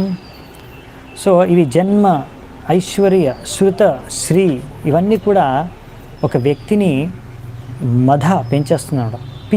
అంటే గర్వం, పిచ్చి, అంటే బాగా మదం పెరిగిపోతుంది అనమాట. అంటే చాలా గర్వం పెరిగిపోతుందో, నేను చాలా గొప్ప, నా దగ్గర ఎంత ఐశ్వర్యం ఉంది, నేను ఎంత ధనికుండే, ఎంత గొప్పవాడిని, నాకు ఎంత బుద్ధి ఉంది, ఎంత విద్యావంతుడిని, నాకు ఎంత గొప్ప వంశంలో జన్మించాను, ఎంత సౌందర్యవంతుడిని. ఈ విధంగా ఆ వ్యక్తి ఆ యొక్క తనకున్న ఈ యొక్క లక్షణాలని చూసుకొని ఎంతో గర్వితుడైపోతాడే. అలాంటి వ్యక్తుడికి ఎప్పుడు కృష్ణుడు దక్కడు.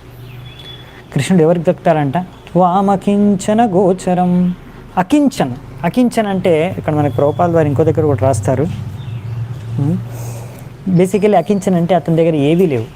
అంతా ఎవరైతే అనుకుంటాడో నా దగ్గర ఏమీ లేదు, నేను అంత కృష్ణుడికి నేను సమర్పించుకుంటాడు.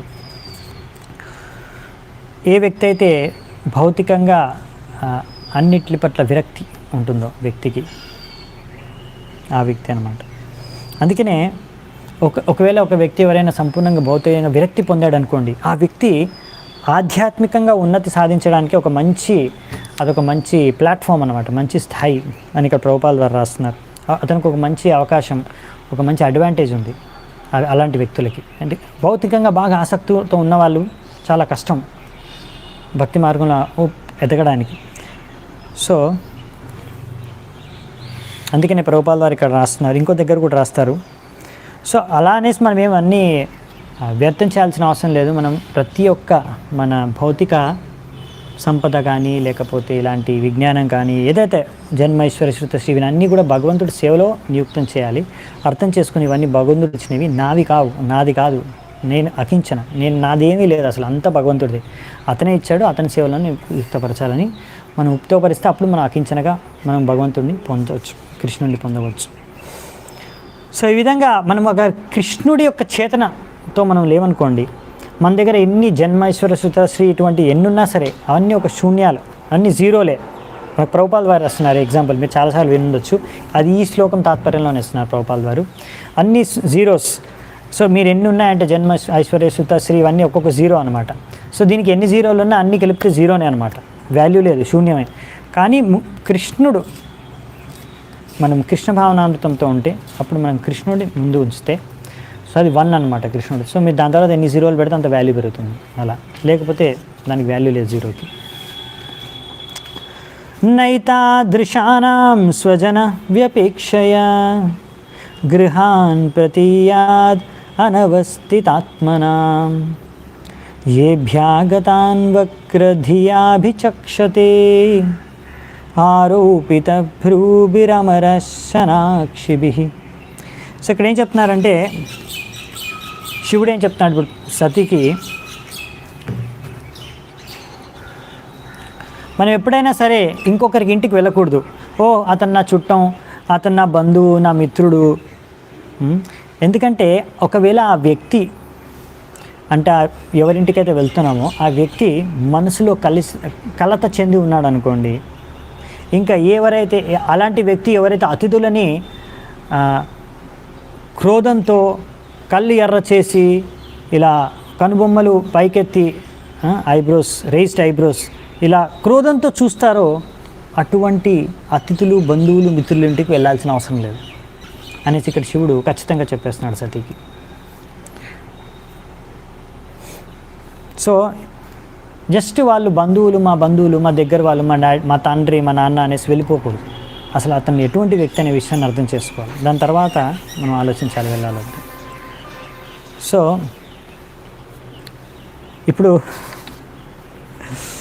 ఇదనమాట. అంటే ఇప్పుడు ఆ అతిథి ఏంటంటే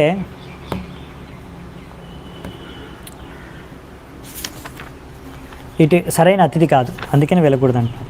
నెక్స్ట్ ఇక్కడ ఏం చెప్తారంటే ఒక ఉదాహరణ ఇస్తున్నారనమాట. అంటే ఇక్కడ మనకి చెప్పేది ఏంటంటే అటువంటి వ్యక్తిని అతిథిని మనం నమ్మలేము, ఎలాగైనా వ్యవహరించవచ్చు. ఎంతగా అంటే ఇప్పుడు మనకు ప్రభుపాదుల ద్వారా ఉదాహరణ ఇస్తున్నారు. పులులు అవి ఎంతో తన పిల్లల్ని కబ్స్ చాలా బాగా ప్రేమతో చూసుకుంటాయి. కానీ ఒక్కొక్కసారి పులులు తన పిల్లల్ని తినేస్తాయి కూడా. అందుకనే సో ఆ విధంగా ఇక్కడ చెప్పేది ఏంటంటే సతీ దక్షుడికి చాలా ప్రియమైన పుత్రి, అందరికన్నా చిన్న కూతురు అన్నమాట, చాలా ప్రియమైన కూతురు. అయినా కానీ దక్షుడిని నమ్మలేము, ఎలాగైనా వివరించవచ్చు అని ఒక విధంగా చెప్పాలంటే శివుడు సంకేతిస్తున్నాడు. ఇప్పుడు నెక్స్ట్ క్లియర్గా చెప్పేస్తాడు. మళ్ళీ అనుకోవచ్చు సతీ, మా నాన్న ఏదో ఒక 2 మాటలు అంటే నేను ఆ మాత్రం నేను సహిస్తానులే, పెద్దగా మా ఫాదరే కదా మా తండ్రే కదా ఏమైనా అంటే నేను సహించవచ్చులే అని అనుకుంటుందేమో సతీ. అలా అనుకోకు, నువ్వు తట్టుకోలేవు అనేసి ఇప్పుడు శివుడు చెప్తాడనమాట సతీకి.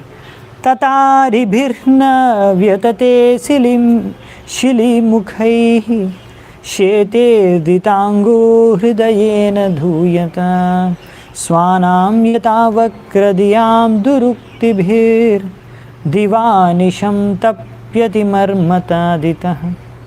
తాడితః. సో ఒకవేళ ఒక వ్యక్తి ఒక శత్రువుడి యొక్క బాణాలతో గాయపడితే అంతగా బాధ కలగదు వ్యక్తికి. కానీ ఒకవేళ ఒక వ్యక్తి తన దగ్గరి బంధువులైన వారు, దగ్గరికి మనుషులైన వారు గనక అనుచితమైన శబ్దాలతో అవమానిస్తే మాత్రం దాని ద్వారా కలిగే దుఃఖం ఒక వ్యక్తిని పగలు పీడిస్తుంది అని ఇక్కడ శివుడు చెప్తున్నారు.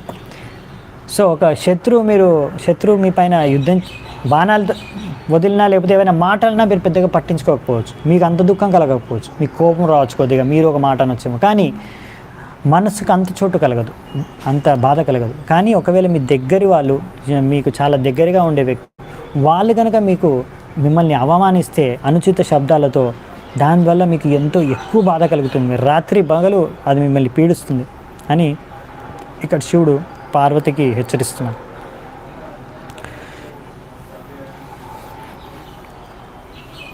అప్పుడు మరి పార్వతి అనొచ్చు, సరే మీ పట్ల కదా అలా వివరించేది, క్రోధంతో చూడడం, ఇంకా మాటలు అనడం, అనుచితమైన శబ్దాలు అనొచ్చు అంటున్నారు, సరే నేను ఒకదాన్ని వెళ్ళిపోతాను అని ఒకవేళ సతి అనుకుంటే, అయినా కానీ ఆమెకు అది ప్రమాదకరమని ఇప్పుడు శివుడు నెక్స్ట్ శ్లోకంలో చెప్తున్నారు. వ్యక్తం త్వముత్కృష్టగతే ప్రజాపతే ప్రియాత్మజానామసి సుభ్రుమే మత తతాపి మానం నపితు ప్రపత్స్యసే మదాశ్రయాత్క పరితప్యతే యతః. సో ఇక్కడ చెప్తున్నాడు అన్నమాట శివుడు, ఎంతో వైట్ కాంప్లెక్షన్ అంటే తెల్లగా ఉంటుందన్నమాట సతి. సో పొగుడుతూ తన యొక్క భార్యని, దక్ష ప్రజాపతికి ఉన్న అందరి కూతురులో అందరికన్నా ప్రియమైన కూతురు నువ్వే, తప్పకుండా నేను ఒప్పుకుంటాను. అయినా కానీ నిన్ను నీ తండ్రి అవమానిస్తాడు. ఎందుకంటే ఇప్పుడు నువ్వు నా భార్యవు కనుక, నాతో నీకు సంబంధం ఉంది కనుక. అందుకనే నీకు కూడా అక్కడ బాధ కలుగుతుంది అనేసి ఇక్కడ శివుడు సతికి చెప్తున్నాడు అన్నమాట. నీ తండ్రి నిన్ను ప్రేమించినా కానీ నన్ను ఎంతగా ద్వేషిస్తున్నాడంటే నీకు నాతో పాటు ఉన్న సంబంధం కారణంగా నిన్ను కూడా అవమానిస్తాడు ఆ సంబంధం కారణంగా.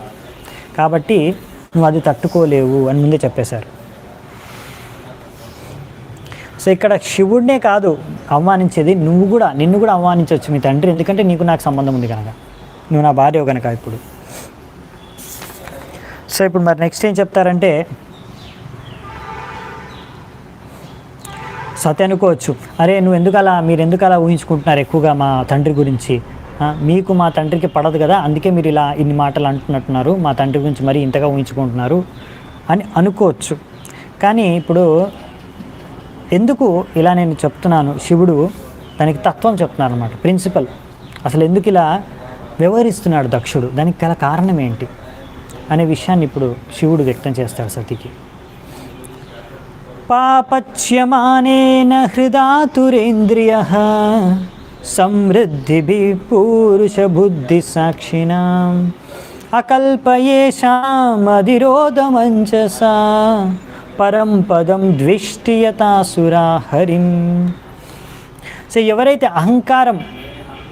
అహంకారం మీద వారి యొక్క బుద్ధి అంత చేతన నడక కార్యాలు నడుస్తుంటాయి, అహంకారంతో పనిచేస్తారు, ఆ వ్యక్తి ఎప్పుడు దుఃఖంలోనే ఉంటాడు. అంటే మానసికంగా ఇంద్రియాలతో సహా వాళ్ళు ఎప్పుడు కూడా ఈ యొక్క ఇంకొకరి ఆత్మసాక్షాత్కారం ద్వారా, ఇప్పుడు అంటే శివుడు ఇప్పుడు ఆత్మసాక్షాత్కారం పొందిన వ్యక్తి, అతనికి ఏమీ పెద్ద సంపద లేదు భౌతికంగా, కానీ ఆయన ఆత్మసాక్షాత్కారం పొందిన వ్యక్తి కనుక అతనికి ఎంతో ఉన్నతమైన స్థానం ఉంది. ఆ స్థానాన్ని అరే నేనంటే చాలా గొప్పవాడిని, నాకు చాలా శక్తి ఉంది, నాకు పెద్ద సంపద ఉంది, నేను పెద్ద రాజుని, కాబట్టి నేనంటే గర్వంగా ఉంటాను, అందరూ నన్ను సంపాదించాలి అంతే. కానీ ఇతను జస్ట్ ఇతని దగ్గర బూడిద రాసుకొని తిరుగుతూ ఉంటాడు, ఒక బికారి, ఒక భిక్షగాడు, అసలు ఇతని దగ్గర ఏముందనేసి ఈయన ఎందుకు ఇంత సమ్మానించాలి? ఆత్మసాక్షాత్కారం అయితే ఏంటి? అతని దగ్గర ఏం లేదు, భౌతికంగా అతని శూన్యం, అతనికి ఇంత సమ్మానం అవసరం లేదు. అంత సమ్మానం అలా ఆత్మసాక్షాత్కారం పొందిన వ్యక్తులకి ఇవ్వడం అతను ఇలా అహంకారంతో నిండి ఉన్న వ్యక్తులు సహించలేరు. ఇది అసలైన సమస్య. సో వాళ్ళు అంటే ఇప్పుడు శివుడికి అందరూ దేవతల కన్నా మహాదేవుడు శివుడు. సో అందరి దేవతల కన్నా శ్రేష్టమైన స్థానం ఉంది శివుడికి, అది దక్షుడు సహించలేకపోతున్నాడు. ఎందుకు అందరూ అంతగా సంబంధించాలి శివుడిని, నేను శివుడి కన్నా గొప్ప, అతను ఎందుకు అందరూ అంత సంబంధించాలి, అందుకే తట్టుకోలేకపోతున్నాడు. సో ఎందుకు అంటే మరి నేను శివుడి కన్నా గొప్పగా ఆ విధంగా అవ్వగలనా? అంత ఆత్మసాక్షాత్కారం, అంత వైరాగ్యము మరి దక్షుడిలో లేవు. అందుకనే నేను ఆ స్థానానికి ఆధ్యాత్మికంగా చేరుకోలేను. కనుక ఈ యొక్క దక్షుడు, ఈ యొక్క శివుడి కానీ ఇటువంటి వారి పట్ల, సాధువుల పట్ల అతనికి ఈర్ష్య, అసూయ, ఎందుకంటే అతను అహంకారంతో కూడుకొని ఉన్న వ్యక్తి కనుక. ఎలాగైతే అసురులు భగవంతుడు విష్ణువుని ద్వేషిస్తారో, అలాగే ఇలాంటి వ్యక్తులు ఆత్మసాక్షాత్కారం పొందిన వ్యక్తుల్ని కూడా అలాగే ద్వేషిస్తారు. సో ఇదన్నమాట సమస్య దక్షుల్లో అని చెప్తున్నారు ఇక్కడ కూడా తాత్పర్యంలో చాలా మంచి పాయింట్స్ ఇస్తారు ప్రభుపాల్ వారు. ఇంకా ఉన్నాయి 2-3 శ్లోకాలే, కానీ మంచి మంచి పాయింట్స్ ఉన్నాయి. సో మనం ఏమీ తొందరపడకుండా పీస్ఫుల్గా వెళ్దామంట. సో దక్షుడు ఇక్కడ శివుడి పట్ల ఎందుకు అసూయ, అతనికి ద్వేషం, ఈర్ష అనే విషయాలు ఇక్కడ వ్యక్తం చేశారు. సో ఎందుకంటే శివుడి యొక్క స్థానం చాలా ఉన్నతమైంది, అందుకే అతన్ని బ్రహ్మ, విష్ణు, మహేశ్వరులు ఇద్దరిని ఒక లోకానికి 3 మెయిన్ పాలకులుగా వాళ్ళని గుర్తించారు. అందరూ వాళ్ళని సన్మానిస్తారు. సో దక్షుడి కన్నా ఎక్కువ సన్మానం మామూలుగా అందరూ సన్మానించేది శివుడిని, కానీ ఇక్కడ దక్షుడు అది సహించలేకపోతున్నాడు, ఎందుకు ఇంత అని. కానీ శివుడి యొక్క స్థానం ఏంటో మనకు ప్రభుపాల్ వారు వర్ణిస్తున్నారు. శివుడు ఏంటంటే ప్రతి సమయం భగవంతుడు ధ్యానంలో ఉంటాడు, సమాధిలో ఉంటాడు శివుడు. అందుకనే ఆయన ఎప్పుడు కూడా భగవంతుడిని ధ్యానించుకుంటున్నాడు, ప్రతి క్షణం ఆయన పరమాత్మని దర్శించుకుంటున్నాడు, ఆయన స్మరించుకుంటున్నాడు, ఆయనకు ప్రణామాలు అర్పించుకుంటున్నాడు. పురుష బుద్ధి సాక్షినాం, ఆయన ఎప్పుడు భగవంతుడిని స్వయంగా దర్శించుకుంటూ ఉన్నాడు.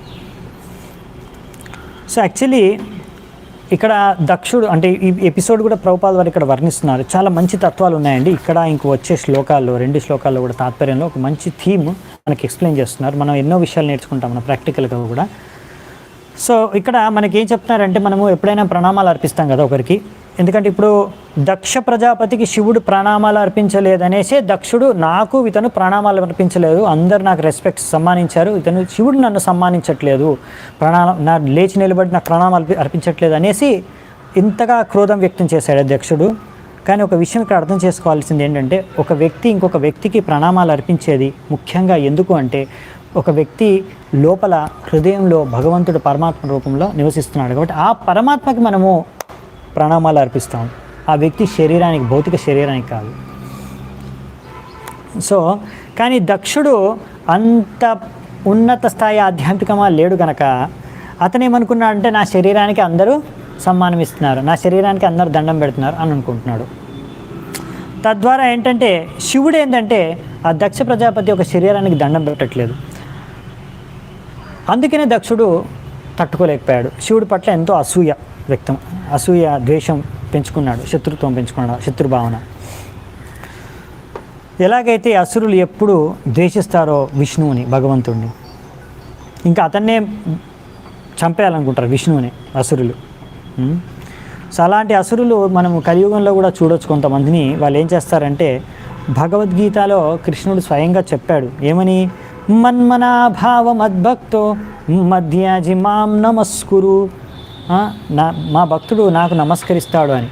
అలాంటి కొంతమంది ఉన్నారు పండితులు, అసురులు పండితుల రూపంలో ఈ భగవద్గీత పైన తాత్పర్యాలు రాస్తుంటారు.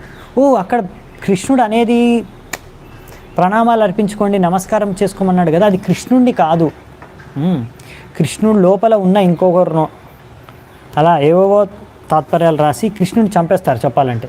అసలు కృష్ణుడు ప్రతి పేజీలో భగవద్గీతలో ఉన్నాడు, కానీ వాళ్ళు ప్రతి పేజీ నుంచి కృష్ణుడిని తీసేసి మాట్లాడతారనమాట. సో అందుకనే ఇటువంటి వారు ఇక్కడ భగవంతుడు ప్రతిసారి మన్మన భావమద్భక్తు, ప్రతిసారి నన్ను ఆలోచించు, నా గురించి చింతించుకో అంటే, ఇక్కడ వీళ్ళు అది కృష్ణుడి గురించి కాదు, వేరేవారి గురించో, వేరే దాని గురించి, నా గురించి అని కూడా చెప్పుకుంటారు, నీ గురించి నా గురించి అని కూడా చెప్పుకుంటారు. సో అందుకే ఇలాంటి చాలామంది ఎవరైతే పండితులు ఇలాంటి అసురులు ప్రవృత్తిన వాళ్ళు కృష్ణుడికి శరణాగతులు అవ్వలేరు. వాళ్ళకి కృష్ణుడి పట్ల వాళ్ళు ఎంతో ఈర్ష్య అనమాట వాళ్ళకి. సో ఎనీవే, సో మనకు ప్రభుపాద వారు చెప్తున్నారు ఇక్కడ. నెక్స్ట్, ప్రత్యుద్గమ ప్రశ్రయనాభివాదనం విధీయతే సాధుమితస్సు మధ్యమే ప్రజ్ఞై పరస్మై పురుషాయ చేతస గుహాశయాయైవ న దేహ మానినే. సో ఒకవేళ ఇలా అనొచ్చు సతీదేవి,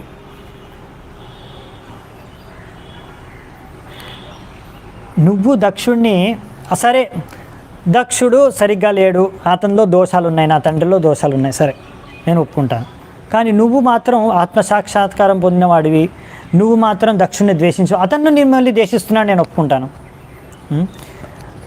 కానీ మీరు మాత్రం దక్షుడిని ఏమీ ద్వేషించరు కదా, మరి ఓకే, అతను సరే, అతను కావాలనుకుంటున్నాను, మీరు లేచి నిలబడి అతనికి ప్రణామాలు అర్పించాలని.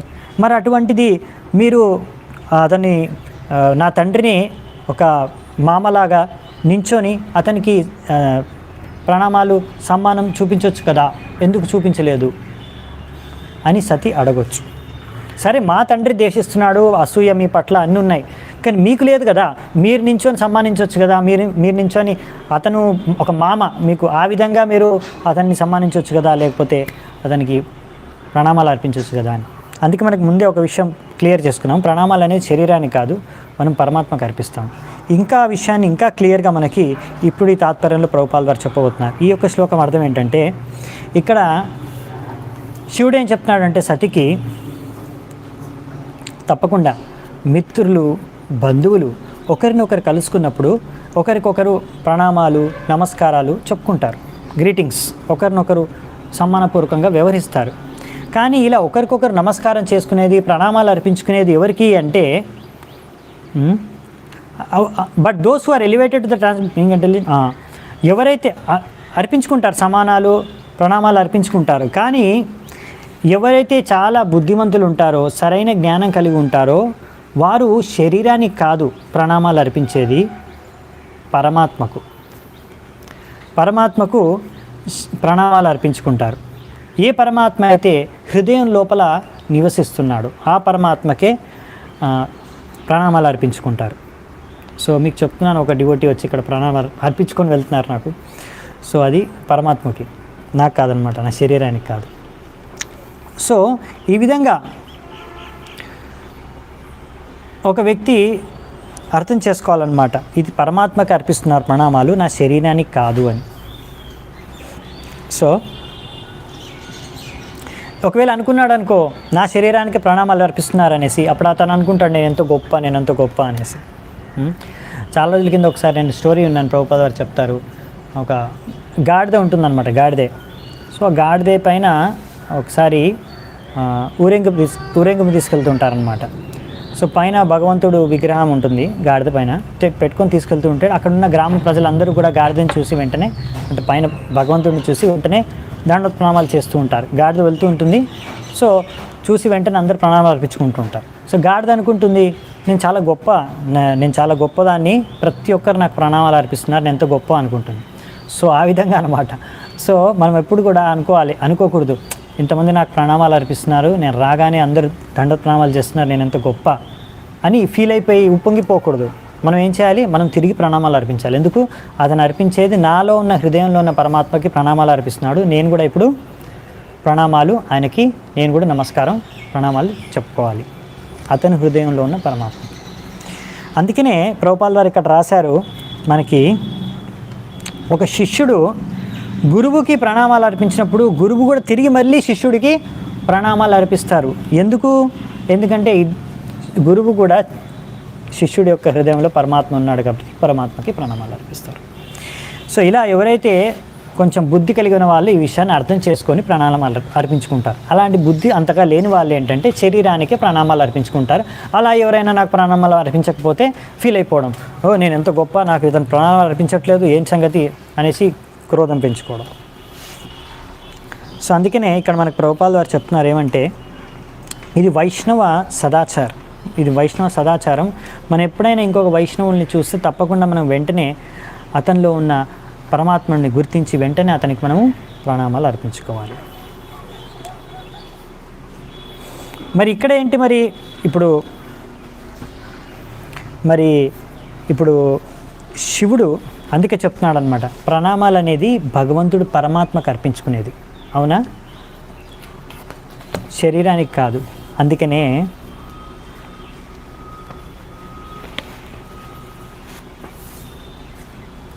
ఇక్కడ శివుడు చెప్తాడనమాట,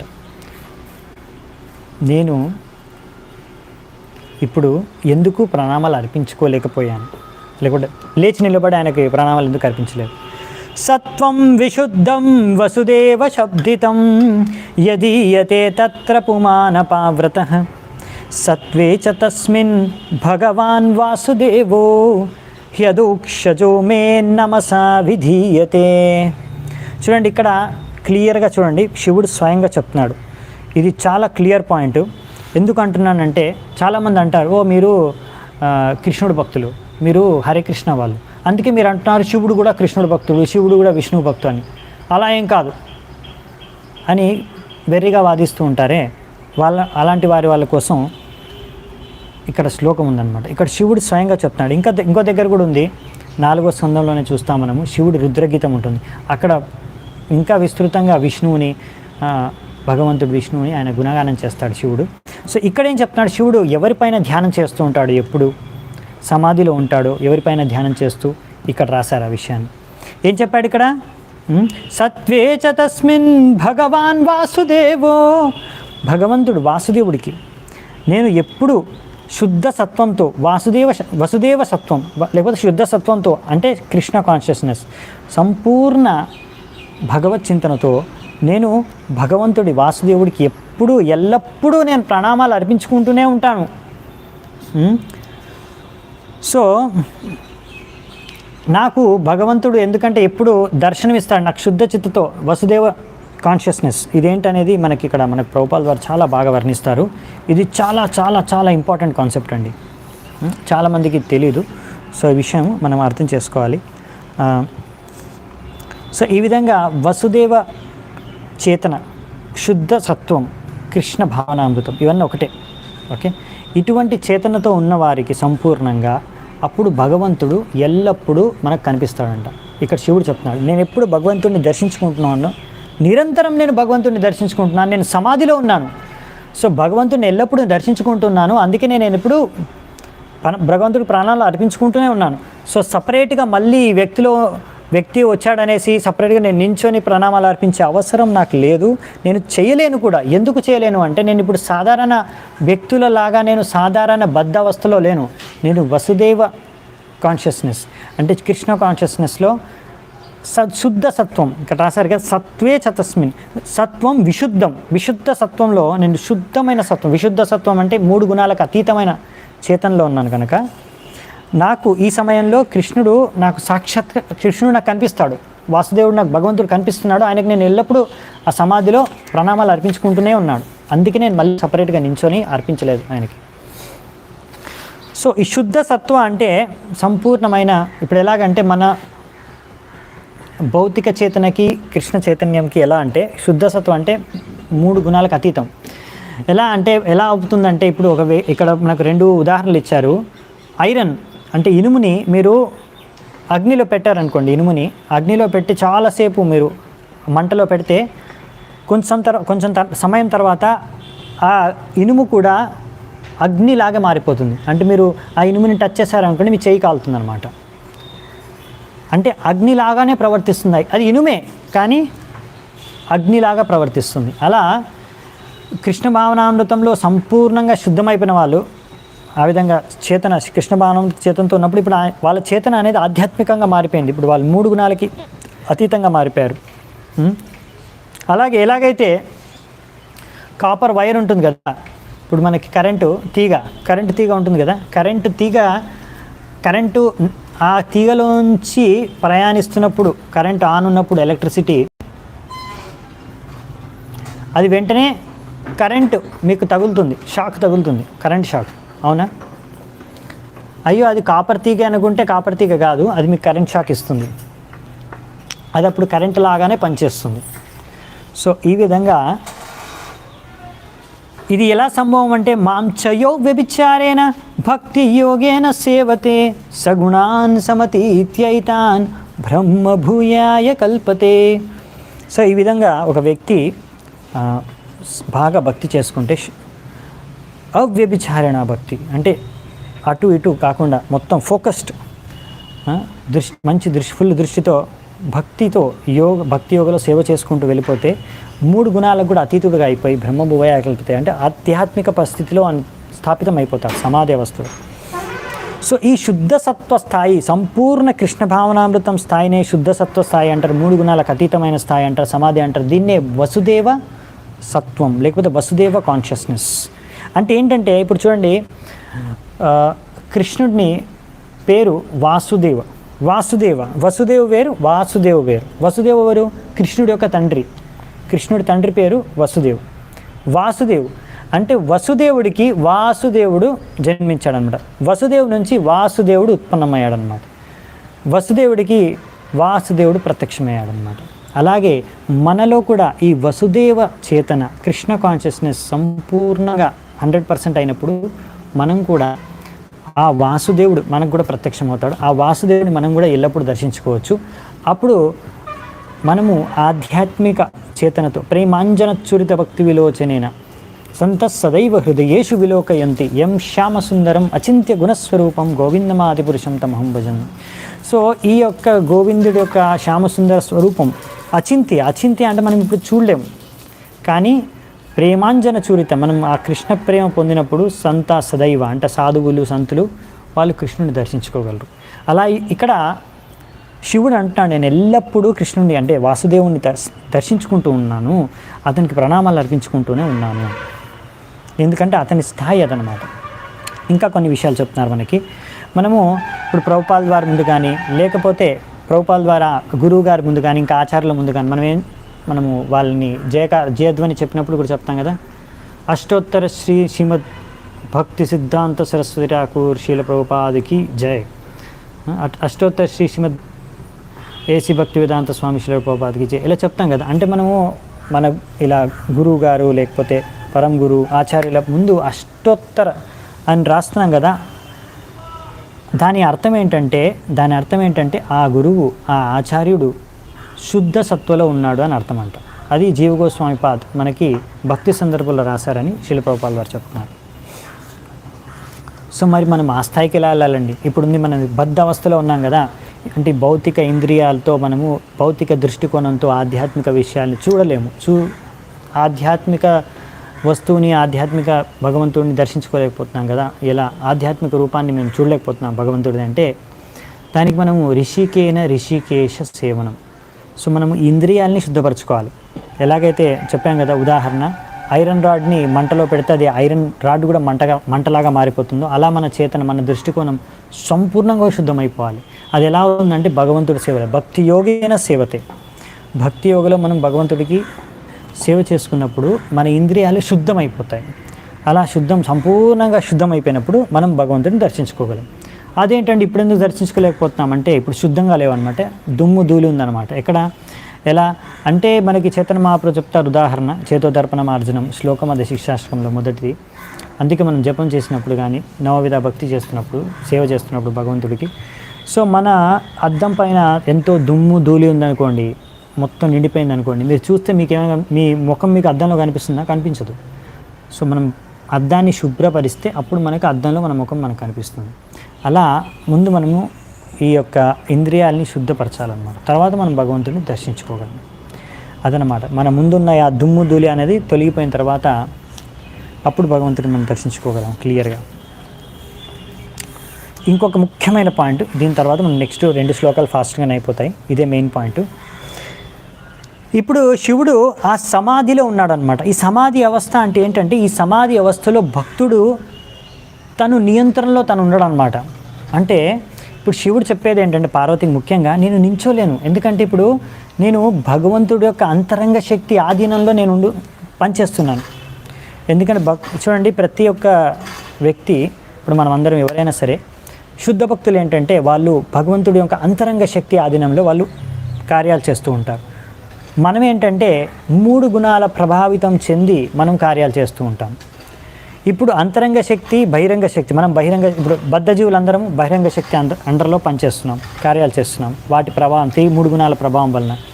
సో 2 కూడా భగవంతుడి ఆధీనంలోనే ఉన్నాయి, అంతరంగ శక్తి, బహిరంగ శక్తి 2 కూడా భగవంతుడి యొక్క ఆధీనంలో ఉన్నాయి, భగవంతుడి యొక్క అధ్యక్షతలోనే ఉన్నాయి. కానీ తేడా ఏంటంటే, అంతరంగ శక్తి ఏంటంటే భగవంతుడి ఇచ్ఛానుసారంగా అంతరంగ శక్తి మన ద్వారా కార్యాలు చేస్తూ ఉంటుంది.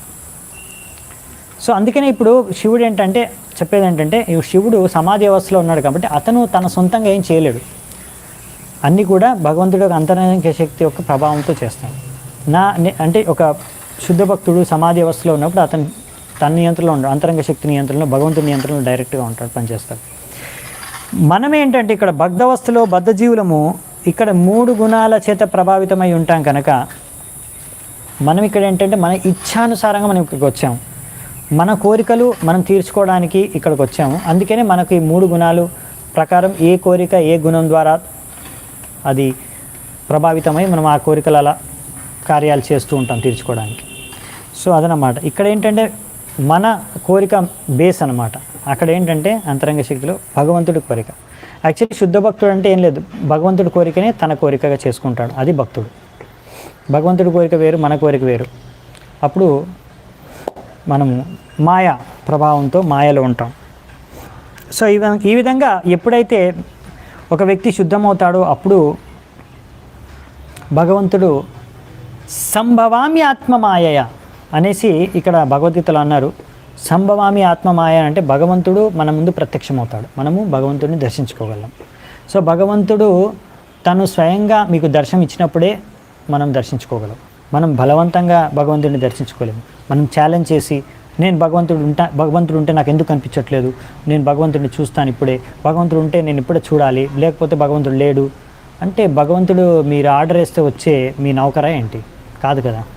మీకు ఆ యోగ్యత మీరు సంపాదించుకున్న తర్వాత ఆ శుద్ధత మీకున్నప్పుడు భగవంతుడు మీ యొక్క శుద్ధతకు మీ భక్తికి ప్రేమకు మెచ్చినప్పుడు అప్పుడు ఆయన ప్రత్యక్షమవుతాడు, దర్శనమిస్తాడు, అప్పుడు మీరు దర్శించుకోవచ్చు. అందుకనే భగవంతుడికి ఇంకో పేరు వచ్చేసి అధోక్షజ. అధోక్షజ అంటే మన యొక్క భౌతిక ఇంద్రియాలకి ఆయన ఎప్పుడూ కనపడ్డు, అందుకే ఆయన్ని అధోక్షజ అని ఒక పేరు ఉంది ఆయనకి. మన భౌతిక ఇంద్రియాల వల్ల మనం ఎప్పుడూ భగవంతుడిని అర్థం చేసుకోలేము. సో ఇదన్నమాట. సో భగవంతుడు ఈ విధంగా తను రివీల్ చేసినప్పుడే మనము అర్థం చేసుకోగలం. ఓకే, నెక్స్ట్ లాస్ట్ 2 శ్లోకాలు చూసి ముగిద్దామంట. తత్తే నిరీక్ష్యో నపితాపి దేహకృత్ దక్షో మమ ద్వేత్ తదనువ్రతశ్చయే యో విశ్వసృగ్యజ్ఞగతం వరోరుమాం అనాగసం దుర్వచసా కరోత్తిరః. ఇక్కడ ఏం చెప్తున్నారంటే శివుడు సతికి నువ్వు ఎప్పుడు అయినా అందుకనే అందుకనే తత్తే నిరీక్ష నో పితాపి నా పితాపి, నువ్వు వెళ్ళొద్దు నీ తండ్రి దగ్గరికి, నువ్వు వెళ్ళొద్దు నీ తండ్రి దగ్గర చూడడానికి, నువ్వు వెళ్ళకు అక్కడికి మీ తండ్రి ఇంటికి.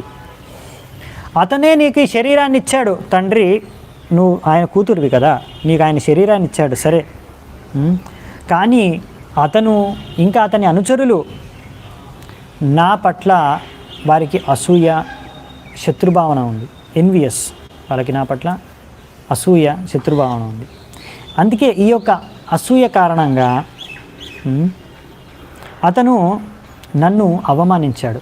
నా ఏ అపరాధం లేకున్నా నేను నిరపరాధిని, అయినా కానీ నన్ను ఆయన అవమానించాడు, ఎందుకంటే ఆయన హృదయంలో నా పట్ల ఉన్న అసూయ కారణంగా. సో ఇక్కడ చెప్తున్నాడు, శివుడు కూడా చెప్తున్నాడు, అవును నువ్వు నీ తండ్రి ఆయన నీకు శరీరం ఇచ్చాడు కరెక్టే, మీకు సంబంధం ఉంది, దగ్గర సంబంధము.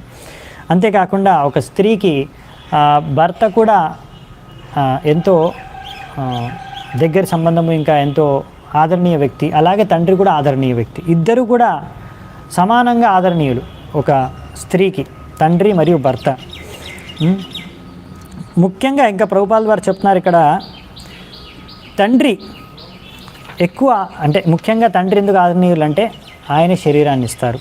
ఇంకా అంతేకాకుండా వివాహం జరగకన్నా ముందు తండ్రి రక్షిస్తాడు కూతుర్ని, తర్వాత వివాహం జరిగిన తర్వాత భర్త రక్షణ కల్పిస్తాడు స్త్రీకి. సో అందుకనే అవును మీ తండ్రి నీకు ఆదరణీయులు, ఆరాధ్యులు నీకు, ఎందుకంటే ఆయన నీకు ఈ శరీరాన్ని ఇచ్చాడు, నిన్ను పాలించి పోషించి రక్షించి తర్వాత నాకు ఇచ్చి వివాహం చేశారు. కానీ నువ్వు గనక ఇప్పుడు గనక ఇటువంటి పరిస్థితిలో గనక నువ్వు గనక మీ తండ్రి ఇంటికి వెళ్తే మాత్రం తప్పకుండా నిన్ను ఆయన అవమానించే అవకాశం ఉంది. ఇంకా ముందే చెప్పారు శివుడు, ఒకవేళ నీకు దగ్గర సంబంధీయులు నిన్ను అవమానిస్తే నువ్వు తట్టుకోలేవు, ఎవరు తట్టుకోలేరు, అది చాలా బాధను కలిగిస్తుంది. యది వ్రజిష్యస్యతిహాయ మద్వచో భద్రం భవత్యా న తతో భవిష్యతి సంభావితస్య స్వజనాత్ పరాభవో యదా సద్యో మరణాయ కల్పతే. ఇక్కడ ఫైనల్గా లాస్ట్ శ్లోకంలో శివుడు సతికి హెచ్చరిస్తున్నాడు, నేను నీకు ఇంత నచ్చ చెప్పినా కానీ, ఇంత నచ్చ చెప్పిన తర్వాత కూడా నువ్వు వెళ్ళాలి అనుకుంటే, నా యొక్క ఈ వాక్యాల్ని నిర్లక్ష్యం చేసి నువ్వు వెళ్ళాలనుకుంటే నీ భవిష్యత్తు బాగుండదు, నువ్వు చాలా ఆదర్శనీయురాలివి, రెస్పెక్టబుల్ సమ్మానీయురాలివి నువ్వు. అటువంటి నువ్వు అక్కడ వెళ్ళినప్పుడు నీకు దగ్గర సంబంధీయులు నిన్ను అవమానించినప్పుడు అది ఎంత భయంకరంగా ఉంటుందంటే అది నీ మృత్యుకు దారితీస్తుంది అనేసి ఇక్కడ శివుడు హెచ్చరించాడు సతికి. మరి దీని తర్వాత ఏం జరిగింది? మరి సతి ఏం చేసింది? వెళ్తుందా లేదా? ఎందుకు వెళ్తుంది? ఏం జరుగుతుంది? ఇంకొక విషయం ఉంది ఇందులో, చాలామందికి తెలుసు స్టోరీ, నాకు తెలుసు. సతి వెళ్తుంది, దాని తర్వాత అక్కడ ఆమెను దక్షుడు అవమానిస్తాడు. ఆమె అవమానం తట్టుకోలేక ఆత్మహత్య చేసేసుకుంది. కానీ ఇంకో విషయం చెప్పాలా, అస్సలైన పాయింట్ అది కాదు. అది నెక్స్ట్ అధ్యాయంలోనే రివీల్ అవుతుంది. సతి ఎందుకు దేహాన్ని వదిలేస్తుంది. చాలా గొప్ప క్యారెక్టర్ సతి, ఎంత గొప్ప పతివ్రత స్త్రీ అనే విషయం మీకు అప్పుడు అర్థమవుతుంది. ఆమె ఎంత గొప్ప వ్యక్తిత్వం ఆమెది, అప్పుడు మీకు అది నెక్స్ట్ చాప్టర్లోనే అర్థమవుతుంది సతి యొక్క గొప్పతనం. సో అది నెక్స్ట్ అధ్యాయంలో మనం చూద్దామంట. సో ఇక్కడే ఈ అధ్యాయం ఈ శ్లోకంతో ముగుస్తుంది. భక్తి వేదాంత తాత్పర్యాలు కూడా ముగుస్తాయి. సో మనం ఇక్కడే సెలవు తీసుకుందామంట. చాలా చాలా ధన్యవాదాలు. ఎంతోమంది ఓపికతో మీరు ఇప్పటివరకు లాస్ట్ వరకు విన్నారు. హరే కృష్ణ. శిల ప్రభుపాద్ की जय. समवेत गौर भक्त वृंद की जय. ग्रंथराज श्रीमद् भागवतम की जय. शिल प्रभुपाद की जय. निताय गौर सीतानाथ प्रेमानंदे हरि हरि बोल.